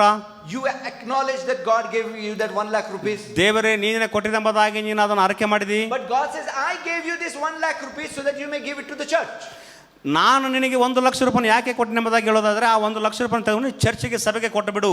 And then you know what happens? ಅವಾಗ ಏನಾಗ್ತದೆ ನಿನಗೆ? The fear of the Lord comes. ಅವಾಗ ದೇವರ ಭಯ ನಿನ್ನಲ್ಲಿ 1 ಬರುತ್ತೆ. lakh rupees is there. 1 lakh ರೂಪಾಯಿ ಇಲ್ಲಿದೆ. There is a need in the house. ನನ್ನ ಮನೆಯಲ್ಲಿ ಅವಶ್ಯಕತೆ ಇದೆ. You want to spend it in the house. ನೀನು ಮನೆಯಲ್ಲಿ ಅದನ್ನು ಬಳಸಿಕೊಳ್ಳೋದಕ್ಕಾಗಿ ಇಷ್ಟಪಡ್ತಿ. But what happens in the heart? ಆದ್ರೆ ಹೃದಯದಲ್ಲಿ ಏನಾಗ್ತದೆ? God told me to give it to the church. ದೇವರು ನನಗೆ ಹೇಳಿದ ಆ 1 ಲಕ್ಷ ರೂಪಾಯಿ ಚರ್ಚಿಗೆ ಕೊಡುವುದಾಗಿ. I have to restrict the use of that 1 lakh rupees. ಆ 1 ಲಕ್ಷ ರೂಪಾಯಿ ನಾನು ಬಳಸುವಂತದನ್ನು ನಾನು ನಿಯಂತ್ರಣ ಮಾಡಬೇಕಾಗಿದೆ. See, that is where the fear of the Lord comes in. ಆಗ ಮಾತ್ರ ನಿನ್ನ ಹೃದಯದಲ್ಲಿ ದೇವರ ಭಯವು ಬರುತ್ತದೆ. My brothers and sisters, ನನ್ನ ಸಹೋದರಿ ಸಹೋದರರೇ, what I am sharing with you is what I have experienced in life. ನನ್ನ ಜೀವನದಲ್ಲಿ ನಾನು ಏನನ್ನ ಅನುಭವಿಸಿದ್ದೇನೋ ಅದನ್ನೇ ನಾನು ನಿಮ್ಮ ಮುಂದೆ ಹೇಳಿಕೊಳ್ತಾ ಇದ್ದೇನೆ. You know, in the book of Exodus, ಈ ಒಂದು ವಿಮೋಚನಾ ಕಾಂಡ ಪುಸ್ತಕದಲ್ಲಿ, this is the last thing I will show and I will close. Oh, 11:30. Okay, so I have some time. Okay, now in the book of Exodus chapter 1, ವಿಮೋಚನಾ ಕಾಂಡ 1ನೇ ಅಧ್ಯಾಯ, there were two midwives. ಅಲ್ಲಿ ಮನೆಯಲ್ಲಿ ಕೆಲಸ ಮಾಡುವಂಥ ಸೇವಕರಿದ್ದಾರೆ, Shifra and Pua. Shipra ಮತ್ತು ಪೂವ ಎಂಬುದಾಗಿ. So Pharaoh called them. ಅವರನ್ನು ಫೇರೋ ಅನ್ನುವಂಥ ರಾಜನು ಕರೆಯುತ್ತಾನೆ. And he said, see, you are assisting Hebrew women for their delivery. ನೀವು ಆ ಇಬ್ರು ಸ್ತ್ರೀಯ ಒಂದು ಡೆಲಿವರಿಗಾಗಿ ನೀವು ಸಹಾಯ ಮಾಡ್ತಾ ಇದ್ದೀರಿ. You must kill all the male children. ಎಲ್ಲ ಗಂಡು ಮಕ್ಕಳನ್ನ ನೀವು ಕೊಲ್ಲಿ ಬಿಡ್ರಿ ಎಂಬುದಾಗಿ. See, Pharaoh those days was like a dictator. ಆ ಒಂದು ಕಾಲದಲ್ಲಿ ಫರೋ ಅನ್ನುವಂಥವ್ರು ಹೇಗಿದ್ದಾರೆ ಅಂದರೆ ಅವರು ದಬ್ಬಾಳಿಕೆ ಮಾಡುವಂಥ ಅರಸರಾಗಿದ್ದರು. If you don't listen to him, ಆತನು ಹೇಳಿದ್ದನ್ನು ನೀವು ಕೇಳದಿದ್ದರೆ you will be killed. ನೀವು ಕೊಲ್ಲಲ್ಪಡ್ತೀರಿ. But Bible tells in verse 17, 17ನೇ ವಚನದಲ್ಲಿ ನಮಗೆ ಸತ್ಯವೇದ ಈ ರೀತಿ ಹೇಳುತ್ತದೆ, but the midwives feared God and did not do as the king of Egypt commanded them. ಆದರೆ ಸೂಲಗಿತ್ತಿಯರು ದೇವರಿಗೆ ಭಯಪಡುವವರಾದುದರಿಂದ ಐಗುಪ್ತರ ಅರಸನ ಮಾತಿನಂತೆ ಮಾಡದೆ. Was the Pharaoh fearful? ಫೇರೋನಿಗೆ ಅವರಿಗೆ ಫೇರೋನ ಭಯ ಇತ್ತು. See, Pharaoh was fearful man. ಫೆರೋ ಆತನು ಭಯಭಕ್ತಿಯುಳ್ಳಂತ ಮನುಷ್ಯನು. But these women had greater fear of God than Pharaoh. ಈ ಸೂಲಗಿತ್ತಿಯರಿಗೆ ಈ ಫೆರೋನ ಭಯಕ್ಕಿಂತ ದೇವರ ಭಯವೇ ಅವರಿಗೆ ಬಹಳಷ್ಟು ಪ್ರಾಮುಖ್ಯವಾಗಿತ್ತು. That's why they did not obey Pharaoh. ಅದಕ್ಕಾಗಿ ದೇವರ ಭಯ ಅವರಿಗೆ ಪ್ರಾಮುಖ್ಯತೆ ಇದ್ದರಿಂದ ಈ ಫೆರೋನ ಮಾತಿಗೆ ಅವರು ಬೆಲೆ ಕೊಡಲಿಲ್ಲ, ಆತನಿಗೆ ಭಯ ಪಡಲಿಲ್ಲ. Remember what Jesus said? ನಿಮಗೆ ಗೊತ್ತಾ ದೇವರು ಏನು ಹೇಳಿದ ಎಂಬುದಾಗಿ? Do not be afraid of people who can only kill you. ನಿನ್ನ ಶರೀರವನ್ನು ಕೊಲ್ಲುವಂತವರಿಗೆ ನೀವು ಭಯ ಪಡಬೇಡಿರಿ. But be afraid of the one who can kill you and throw your soul in hell. ನೀವು ಭಯ ಪಡಬೇಕಾದ ನಿಮ್ಮ ಶರೀರವನ್ನು ಕೊಂದು ನಿಮ್ಮ ಆತ್ಮವನ್ನು ಕೊಂದು ನಿಮ್ಮ ನರಕದಲ್ಲಿ ಬೀಳಿಸುವಂತ ದೇವರಿಗೆ ಭಯ ಪಡ್ರಿ. There are fears in the world, my brothers and sisters. ಈ ಜಗತ್ತಿನಲ್ಲಿ ಸಾಕಷ್ಟು ಭಯ ಇದೆ ನನ್ನ ಸಹೋದರ ಸಹೋದರಿಯರೇ. But when you have fear of God, ನಿಮಗೆ ದೇವರ ಭಯ ಬರುವಾಗ you will not be bothered about those fears. ಇತರ ಎಲ್ಲ ಭಯದ ಬಗ್ಗೆ ನೀವು ತಲೆನೇ ಕೆಡಿಸಿಕೊಳ್ಳೋದಿಲ್ಲ. You know these women, ನಿಮಗೆ ಗೊತ್ತಾ ಈ ಸೂಲಗಿತ್ತಿಯರು, these people, I mean these Pua and Shifra who feared God. ಈ ಒಂದು ಸೂಲಗಿತ್ತಿಯರು ದೇವರಿಗೆ ಭಯಪಟ್ಟಂತ ಹೆಣ್ಣು ಮಕ್ಕಳಾಗಿದ್ದರು. In verse 20, Exodus 1:20, ವಿಮೋಚನ ಕಂಡ 1ನೇ 20ನೇ ವಚನ, therefore God dealt well with the midwives and the people multiplied and grew mightily. So it was because the midwives feared God that he provided households for them. ದೇವರು ಆ ಸೂಲಗಿತ್ತಿಯರಿಗೆ ಹಿತವನ್ನು ಮಾಡಿದನು, ಅವರು ದೇವರಿಗೆ ಭಯಪಟ್ಟಿದ್ದರಿಂದ ಆತನು ಅವರಿಗೆ ವಂಶಾಭಿವೃದ್ಧಿಯನ್ನು ಉಂಟು ಮಾಡಿದನು. ಇದಲ್ಲದೆ ಇಸ್ರಾಯೇಲರು ಹೆಚ್ಚಿ ಬಲಗೊಂಡರು. Hallelujah. Hallelujah. God dealt well with them because they had the fear of God. ಆ ಸೂಲಗಿತ್ತಿಯರಿಗೆ ದೇವರ ಭಯ ಇದ್ದುದರಿಂದ ದೇವರು ಅವರೊಂದಿಗಿದ್ದು ಅವರನ್ನ ಅಭಿವೃದ್ಧಿಪಡಿಸಿದನು. My brothers and sisters, ನನ್ನ ಸಹೋದರ ಸಹೋದರಿಯರೇ, if you have this one factor in your life, the fear of God, ಈ ಒಂದು ದೇವರ ಭಯ ಅನ್ನುವಂಥ ಒಂದು ವಿಷಯ ನಿಮ್ಮ ಜೀವಿತದಲ್ಲಿ ಇರುವುದಾದರೆ your life will move in safety. ನಿಮ್ಮ ಜೀವಿತವು ಸುರಕ್ಷಿತ ಕಡೆಗೆ ನಡೆಸಲ್ಪಡುತ್ತದೆ. No other fear will come near you. ನಿಮ್ಮ ಬಳಿಗೆ ಬೇರೆ ಯಾವ ಭಯವೂ ಬರುವುದಿಲ್ಲ. You know, after angel told Abraham, now I know that you fear God. ಅಬ್ರಾಮನಿಗೆ ದೇವದೂತನು ಹೇಳಿದ ನಂತರ ನನಗೆ ಗೊತ್ತಾಯಿತು ನಿನಗೀಗ ದೇವರ ಭಯ ಇದೆ ಎಂಬುದಾಗಿ. In verse 13, in Genesis 22 verse 13, ಆದಿಕಾಂಡ 22ನೇ 13ನೇ ವಚನದಲ್ಲಿ, Abraham looked up ಅಬ್ರಾಮನು ಮೇಲಕ್ಕೆ ಆಕಾಶದ ಕಡೆಗೆ ನೋಡಿದನು. and he saw that behind him was the ram. ಆತನ ಹಿಂದೆ ಬಲಿಗೆ ಕೊಡಬೇಕಾದಂತ ಕುರಿ ಇರೋದನ್ನು ಆತನು ಕಂಡುಕೊಂಡನು. Ram was always there. ಆ ಆಡು ಕುರಿಮರಿ ಇರೋದನ್ನು ನೋಡಿದನು. But once the fear of the Lord was established, ದೇವರ ಭಯವು ಅಲ್ಲಿ ಬಂದ ನಂತರ he saw what the eyes could not see normally. ತನ್ನ ಸಾಮಾನ್ಯ ಕಣ್ಣಿನಿಂದ ನೋಡಲು ಆಗದಂತದನ್ನ ಅಬ್ರಾಮನು ನೋಡಿದನು. My brothers and sisters, ನನ್ನ ಸಹೋದರ ಸಹೋದರಿಯರೇ, God's provisions can take care of everything in our life. ದೇವರ ಒದಗಿಸಲ್ಪಡುವಂಥದ್ದು ಎಲ್ಲವೂ ನಿನ್ನ ಅವಶ್ಯಕತೆಗಳನ್ನು ಎಲ್ಲವನ್ನು ನೋಡಿಕೊಳ್ಳುತ್ತದೆ. Rather, before the problem can ever come, God has already provided. ಯಾವುದೇ ಸಮಸ್ಯೆ ಬರೋದಕ್ಕಿಂತ ಮುಂಚೆ ದೇವರು ಅದೆಲ್ಲವನ್ನು ನಿನಗೆ ಒದಗಿಸಿ ಕೊಡುವಾತನಾಗಿದ್ದಾನೆ. God is always one step ahead of the enemy. ಸೈತಾನನಿಗಿಂತ ದೇವರು ಒಂದು ಹೆಜ್ಜೆ ಮುಂದೆ ಇರುವಂತನಾಗಿದ್ದಾನೆ. But what happens is, ಇಲ್ಲಿ ಏನಾಗುತ್ತದೆ, there is no fear of God in our hearts. That's why many times we do not see what God has provided. ದೇವರ ಭಯವು ನಮ್ಮ ಹೃದಯದಲ್ಲಿ ಇಲ್ಲದೆ ಇರೋದ್ರಿಂದ ದೇವರು ನಮಗೆ ಏನು ಮಾಡುತ್ತಾ ಇದ್ದಾನೆ ಎಂಬುದಾಗಿ ನಮಗೆ ಅರಿವಿಗೆ ಬರುವುದಿಲ್ಲ. I want to encourage you, my brothers and sisters. ನನ್ನ ಸಹೋದರ ಸಹೋದರಿ, ನಿಮ್ಮನ್ನು ಪ್ರೋತ್ಸಾಹ ಪಡಿಸುತ್ತೇನೆ. Spend time learning the fear of the Lord. ದೇವರೊಂದಿಗೆ ಸಮಯವನ್ನು ಕಳೆತು ದೇವರ ಭಯವನ್ನು ಕಲಿಯಿರಿ. The fear of the Lord is not going to destroy you. ದೇವರ ಭಯವು ನಿನ್ನನ್ನು ಹಾಳು ಮಾಡುವುದಿಲ್ಲ. Fear of the Lord is not something that you will spend sleepless nights. ದೇವರ ಭಯ ಎಂದರೆ ನಿನಗೆ ನಿದ್ದೆ ಇಲ್ಲದ ರಾತ್ರಿಗಳನ್ನು ಕಳೆಯುವಂಥದ್ದಲ್ಲ. Fear of the Lord will comfort you. ದೇವರ ಭಯವು ನಿನ್ನನ್ನು ಸಂತೈಸುತ್ತದೆ. You know, when my wife and I came to Hyderabad in 1996, 1996ರಲ್ಲಿ ಇವರ ಕುಟುಂಬದವರು ಹೈದರಾಬಾದಿಗೆ ಬಂದಾಗ we had nice established things in Maharashtra. ಮಹಾರಾಷ್ಟ್ರದಲ್ಲಿ ಇವರಿಗೆ ಎಲ್ಲ ಒಂದು ವಿಷಯಗಳಿದ್ದವು. God said, go there, go to Hyderabad. ದೇವರು ಮಹಾರಾಷ್ಟ್ರದಿಂದ ಹೈದರಾಬಾದಿಗೆ ಹೋಗಿ ಎಂಬುದಾಗಿ ಇವರಿಗೆ ಹೇಳಿದನು. We had difficult times. ನಮಗೆ ಬಹಳಷ್ಟು ಕಷ್ಟದ ಸಮಯವನ್ನು ಹಾದು ಹೋಗಿದ್ದೇವೆ. I remember once Bhima came to visit us. ನನಗೆ ನೆನಪಿದೆ, ಭೀಮಗಳವರು ನಮಗೆ ಒಂದು ಸಲ ಬಂದು ಭೇಟಿ ಕೊಟ್ಟರು. I had no money to feed him. ಆತನಿಗೆ ನಾನು ಊಟ ಮಾಡಿಸಲು ಸಹ ನನ್ನ ಹತ್ರ ದುಡ್ಡು So ಇರಲಿಲ್ಲ. I borrowed 200 rupees from him. ಆತನಿಂದ ನಾನು 200 ರೂಪಾಯಿ ಸಾಲವಾಗಿ ಪಡೆದುಕೊಂಡೆ. And we all ate nice chicken that day. ಆ ದಿನ ನಾವೆಲ್ಲರೂ ಒಂದು ಒಳ್ಳೆಯ ಚಿಕನ್ ಅನ್ನು ಊಟ ಮಾಡಿದೆವು. And I returned that money after a long time. ಬಹಳಷ್ಟು ದಿನಗಳ ನಂತರ 200 ರೂಪಾಯಿನವರೆಗೆ ನಾನು ಹಿಂತಿರುಗಿ ಕೊಟ್ಟೆನು. But during that time, my brothers and sisters, ಆ ಸಮಯದಲ್ಲಿ ನನ್ನ ಸಹೋದರ ಸಹೋದರಿಯರೇ, there were so many uncertainties around. ನನ್ನ ಸುತ್ತಲೂ ಒಂದು ಬಹಳ ವಿಚಿತ್ರವಾದ ಘಟನೆಗಳು ನನ್ನ ಜೀವನದಲ್ಲಿ ನಡೆದವು. But we knew that it is God who called us there. ಇದೆಲ್ಲವೂ ನನಗೆ ಗೊತ್ತಾಯಿತು, ದೇವರು ನನ್ನ ಕರೆದಿದ್ದಾನೆ ಎಂಬುದಾಗಿ. There were temptations that were ready to pull us back. ನನಗೆ ಸಾಕಷ್ಟು ಶೋಧನೆಗಳು ಬಂದು ನನ್ನನ್ನು ದೇವರ ಸೇವೆಯಿಂದ ಎಳೆಯುವುದಕ್ಕಾಗಿ. But we had the fear of the Lord. ನಮಗೆ ದೇವರ ಭಯವು ಇತ್ತು. God called us to Hyderabad. ದೇವರು ನನ್ನನ್ನು ಹೈದರಾಬಾದಿಗೆ ಕರೆದಿದ್ದಾನೆ. God has called us to serve him over here. ಹೈದರಾಬಾದಿನಲ್ಲಿ ದೇವರನ್ನು ನಾವು ಸೇವೆ ಮಾಡೋದಕ್ಕಾಗಿ ನಮ್ಮನ್ನು ಕರೆದಿದ್ದಾನೆ. We do not want to cross the word that God has spoken. ದೇವರು ನಮಗೆ ಹೇಳಿದಂತ ಆ ನಿಯಂತ್ರಣವನ್ನು ನಾವು ದಾಟಲಿ ಬಾರದೆಂಬುದಾಗಿ ನಿರ್ಧಾರ ಮಾಡಿಕೊಂಡೆವು. State. ನಾವು ಹೈದರಾಬಾದಿನಲ್ಲಿ ಉಳ್ಕೊಂಡೆವು. God established our household. ನಮ್ಮ ಮನೆಯ ಎಲ್ಲ ವಸ್ತುಗಳನ್ನು ದೇವರೇ ಒದಗಿಸಿಕೊಟ್ಟನು. Hallelujah. Hallelujah. God protected us. ನಮ್ಮನ್ನು ದೇವರು ಕಾಪಾಡಿದನು. I can tell you there were so many dangers. ನಾನು ನಿಮಗೆ ಹೇಳುತ್ತೇನೆ, ಅಲ್ಲಿ ಸಾಕಷ್ಟು ಅಪಾಯಗಳು ನಮಗೆ ಬಂದೊದಗಿದವು. We never tried to protect ourselves. ನಾವು ನಮ್ಮನ್ನ ರಕ್ಷಣೆ ಮಾಡೋದಕ್ಕಾಗಿ ನಾವು ಏನು ಪ್ರಯತ್ನಗಳನ್ನು ಮಾಡಲಿಲ್ಲ. Angels of the Lord protected us. ದೇವ ದೂತರು ನಮ್ಮನ್ನು ರಕ್ಷಿಸಿದರು. My brothers and sisters, ನನ್ನ ಸಹೋದರ ಸಹೋದರಿಯರೇ, the fear of the Lord will make sure that no evil will come near you. ದೇವರ ಭಯವು ನಿನ್ನ ಬಳಿಗೆ ಸೈತಾನನು ಬರದಂತೆ ಮಾಡುತ್ತಾನೆ. When the fear of the Lord is there, angels will be there around. ದೇವರ ಭಯವು ನಿನ್ನಲ್ಲಿ ಇರುವುದಾದರೆ ದೇವದೂತರು ನಿನ್ನನ್ನು ಬಿಟ್ಟು ಹೋಗುವುದೇ ಇಲ್ಲ. I remember one day my wife, and my son were going in the car. ನಾನು ಒಂದು ದಿನ ನೆನಪಿದೆ ನನಗೆ, ನಾನು ನನ್ನ ಹೆಂಡತಿ ನನ್ನ ಮಗ ಕಾರಲ್ಲಿ ಹೋಗ್ತಾ ಇದ್ದೆವು. And my car caught fire. ನನ್ನ ಕಾರಿನಲ್ಲಿ ಬೆಂಕಿಯು ಬಂದಿತು. And smoke started coming in. ಹೊಗೆ ಬರಲು ಪ್ರಾರಂಭ ಮಾಡಿತು. The doors got jammed. ಡೋರ್ಗಳು ತೆಗೆದಂತೆ ಜಾಮ್ ಆದವು. Somehow we came out. ಯಾವುದೋ ಒಂದು ರೀತಿಯಲ್ಲಿ ಹೊರಗಡೆ ಬಂದೆವು. There was a full cylinder in the car. ಕಾರ್ನಲ್ಲಿ ಸಾಕಷ್ಟು ಸಿಲಿಂಡರ್ ಲೀಕ್ ಆಗಿತ್ತು. I opened the bonnet. ನಾನು ಅದನ್ನು ಓಪನ್ ಮಾಡಿದೆ. Big fire.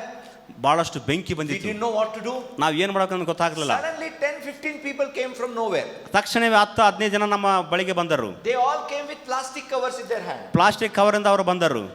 It was near a lake. ಅದು ಒಂದು ಕೊಳದ ಹತ್ತಿರ ಇತ್ತು. They went into the lake. ಆ ಒಂದು ಕೊಳದ ಕಡೆಗೆ ಅವರು ಹೋದರು. Brought the water. ನೀರನ್ನು ತಂದರು. Put out the fire. ಆ ಒಂದು ಬೆಂಕಿನ ಆರಿಸಿದರು. I turned to say thank you. ನಾನು ಅವ್ರ ಕಡೆಗೆ ತಿರುಗಿ ಹೇಳಿದೆ ವಂದನೆಗಳು ಎಂಬುದಾಗಿ. Nobody was there. ಯಾರೂ ಇರಲಿಲ್ಲ ಅಲ್ಲಿ. I didn't ask for angels. ನಾನು ದೇವದೂತರು ಬರ್ರಿ ಎಂಬುದಾಗಿ ನಾನು ಕೇಳಲಿಲ್ಲ. But the angels were there around me. ನನ್ನ ಸುತ್ತಲೂ ಆ ಸಮಯದಲ್ಲಿ ದೇವದೂತರು ಇದ್ದರು. Hallelujah. Hallelujah. The angels of the Lord encamp around those who fear him. ದೇವರಿಗೆ ಭಯ ಪಡುವವರ ಸುತ್ತಲೂ ದೇವದೂತರುಗಳು ದಂಡಿಳಿದು ಅವರನ್ನು ಕಾಯುತ್ತಾರೆ. Oh my brothers and sisters. ಓ ನನ್ನ ಸಹೋದರ ಸಹೋದರಿಯರೇ, If you understand what is spoken 530 times, fear God. 365 ಸಲ ಏನು ದೇವರಿಗೆ ಭಯ ಪಡಬೇಡ ಎಂಬುದಾಗಿ ಏನು ಬರೆಯಲ್ಪಟ್ಟಿದೆ ಅರ್ಥ ಮಾಡಿಕೊಳ್ಳೋದಾದರೆ, You will never need to remember 365 times when it is says do not fear. 530 ಸಲ ಭಯ ಪಡಬೇಡ ಎಂಬುದಾಗಿ ಬರೆಯಲ್ಪಟ್ಟಂತ ವಚನಗಳನ್ನು ನೀನು ಅರ್ಥ ಮಾಡಿಕೊಳ್ಳೋದಾದರೆ 365 ಸಲ ಬರೆದಂತ ಭಯ ಪಡಬೇಡ ಎಂಬ ವಚನ ನೀನು ನೋಡೋದಕ್ಕೆ ಹೋಗೋದಿಲ್ಲ. Hallelujah. Hallelujah. Today, ಇವತ್ತು if there are any kinds of fears in your car, ನಿನ್ನ ಜೀವಿತದಲ್ಲಿ ಯಾವುದೇ ಬಗೆಯ ಭಯವು ನಿನ್ನಲ್ಲಿ ಇರೋದಾದರೆ, you need to understand and receive the fear of God in your heart. ನಿಮ್ಮ ಹೃದಯದಲ್ಲಿ ದೇವರ ಭಯವನ್ನು ನೀವು ಸ್ವೀಕರಿಸುವಂಥ ಸಮಯ ಇದಾಗಿದೆ. You know, there are some simple prayers that will help you to do that. ಸಾಮಾನ್ಯ ಪ್ರಾರ್ಥನೆಗಳು ನಮ್ಮ ಜೀವಿತದಲ್ಲಿ ಸಾಕಷ್ಟು ಸಹಾಯವನ್ನು ಮಾಡುತ್ತವೆ. I will teach you one prayer and I will close. ನಾನು ಒಂದು ಪ್ರಾರ್ಥನೆ ನಿಮಗೆ ಕಲಿಸಿಕೊಟ್ಟು ನಾನು ಮುಗಿಸುತ್ತೇನೆ. Just one prayer. ಒಂದು ಪ್ರಾರ್ಥನೆ. It changed my life. ಅದು ನನ್ನ ಜೀವಿತವನ್ನು ಬದಲಾಯಿಸಿತು. Exodus 33:13. ವಿಮೋಚನೆ ಕಂಡ 30ನೇ ಅಧ್ಯಾಯ. Moses prays that prayer. ದೇವರು ಮೋಶೆಯು ಆ ಒಂದು ಪ್ರಾರ್ಥನೆಯನ್ನು ಮಾಡುತ್ತಾನೆ. Lord, make your ways known to me. ದೇವರೇ ನಿನ್ನ ಮಾರ್ಗಗಳನ್ನು ನನಗೆ ತೋರಿಸಿಕೊಡು. Make your ways known to me. ನಿನ್ನ ಮಾರ್ಗಗಳನ್ನು ನನಗೆ ತಿಳಿಸಿಕೊಡು. Once you know the ways of the Lord, ಒಂದು ಸಲ ನೀನು ದೇವರ ಮಾರ್ಗಗಳನ್ನು ಅರ್ಥ ಮಾಡಿಕೊಳ್ಳೋದಾದರೆ you will know what limits not to cross. ಯಾವ ಒಂದು ನಿಯಂತ್ರಣಗಳನ್ನು ನೀನು ದಾಟಬಾರದೆಂಬುದಾಗಿ ನಿನಗೆ ಗೊತ್ತಾಗುತ್ತದೆ. And in verse 14 God says, 14ನೇ ವಚನದಲ್ಲಿ ಈ ರೀತಿ ಬರೆಯಲ್ಪಟ್ಟಿದೆ, my presence will go with you and I will give you rest. ನನ್ನ ಪ್ರಸನ್ನತೆಯು ನಿನ್ನೊಂದಿಗೆ ಯಾವಾಗಲೂ ಹೋಗುತ್ತದೆ. Hallelujah. Hallelujah. I will give you rest. ನಾನು ನಿನಗೆ ವಿಶ್ರಾಂತಿಯನ್ನು ಕೊಡುತ್ತೇನೆ. Oh my brothers and sisters, ಓ ನನ್ನ ಸಹೋದರ ಸಹೋದರಿಯರೇ, I do believe that this could be a life-changing moment for all of us. ನನಗೆ ಭರವಸೆದೆ ಈ ಒಂದು ಸಮಯ ನಮ್ಮ ಜೀವಿತಗಳನ್ನು ಬದಲಾಯಿಸುವಂತ ಸಮಯ. Make this prayer a part of your life. ನಿನ್ನ ಜೀವನದಲ್ಲಿ ಈ ಪ್ರಾರ್ಥನೆಯನ್ನ ನೀನು ಮಾಡುತ್ತಾ ಇರು. Lord, teach me your ways. ದೇವರೇ ನಿನ್ನ ಮಾರ್ಗಗಳನ್ನು ನನಗೆ ಕಲಿಸಿಕೊಡು. You know, as he teaches his ways, ಯಾವಾಗ ಆತನು ತನ್ನ ಮಾರ್ಗಗಳನ್ನು ನಿನಗೆ ಕಲಿಸಲು ಪ್ರಾರಂಭ ಮಾಡುತ್ತಾನೋ you will learn the fear of the Lord. ನೀನು ದೇವರ ಭಯವನ್ನು ಕಲಿಯುತ್ತಿ. And when you learn the fear of the Lord, ಯಾವಾಗ ನೀನು ದೇವರ ಭಯವನ್ನು ಕಲಿಯುತ್ತಿ, there is life, ಆವಾಗ ನಿನಗೆ ಜೀವನ ಇರುತ್ತದೆ, there is satisfaction, ನಿನಗೆ ತೃಪ್ತಿ ಇರುತ್ತದೆ. no evil will visit you. ನಿನಗೆ ವಿರುದ್ಧವಾಗಿ ಯಾವ ಸೈತಾನನು ಏನು ಮಾಡಲು ಸಾಧ್ಯವಿಲ್ಲ. Hallelujah. Hallelujah. Can we pray this prayer together? ನಾವೆಲ್ಲರೂ ಸೇರಿ ಈ ಪ್ರಾರ್ಥನೆಯನ್ನು ಮಾಡೋಣವಾ? Just put your hand on your heart ನಿಮ್ಮ ಹೃದಯದ ಮೇಲೆ ನಿನ್ನ ಬಲಗೆಯನ್ನು ಇಟ್ಟುಕೋ. and just tell God, ದೇವರಿಗೆ ಈ ರೀತಿಯಾಗಿ ಹೇಳು, Lord, teach me your ways. ದೇವರೇ ನಿನ್ನ ಮಾರ್ಗಗಳನ್ನು ನನಗೆ ಕಲಿಸಿಕೊಡು. Okay, we'll first pray in English. ಮೊದಲಿಗೆ ನಾವು ಇಂಗ್ಲಿಷ್ನಲ್ಲಿ ಪ್ರಾರ್ಥನೆ ಮಾಡೋಣ, Then we'll do in Kannada. ನಂತರ ಕನ್ನಡದಲ್ಲಿ ಪ್ರಾರ್ಥನೆ ಮಾಡೋಣ. You can repeat after me even if you don't understand English. ನಿಮಗೆ ಇಂಗ್ಲಿಷ್ ಅರ್ಥವಾಗದಿದ್ದರೂ ನಾನು ಹೇಳಿದಂತೆ ತಿರುಗಿ ನನ್ನಿಂದ ನೀವು ಹೇಳಿರಿ.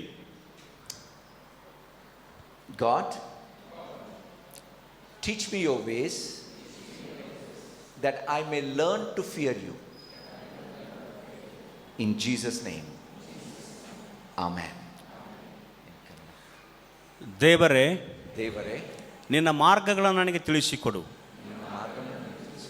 ಆಗ ನಾನು ನಿನ್ನ ಭಯವನ್ನು ಕಲಿತುಕೊಳ್ಳುತ್ತೇನೆ. Amen. Amen. Hallelujah. Hallelujah. May God bless you.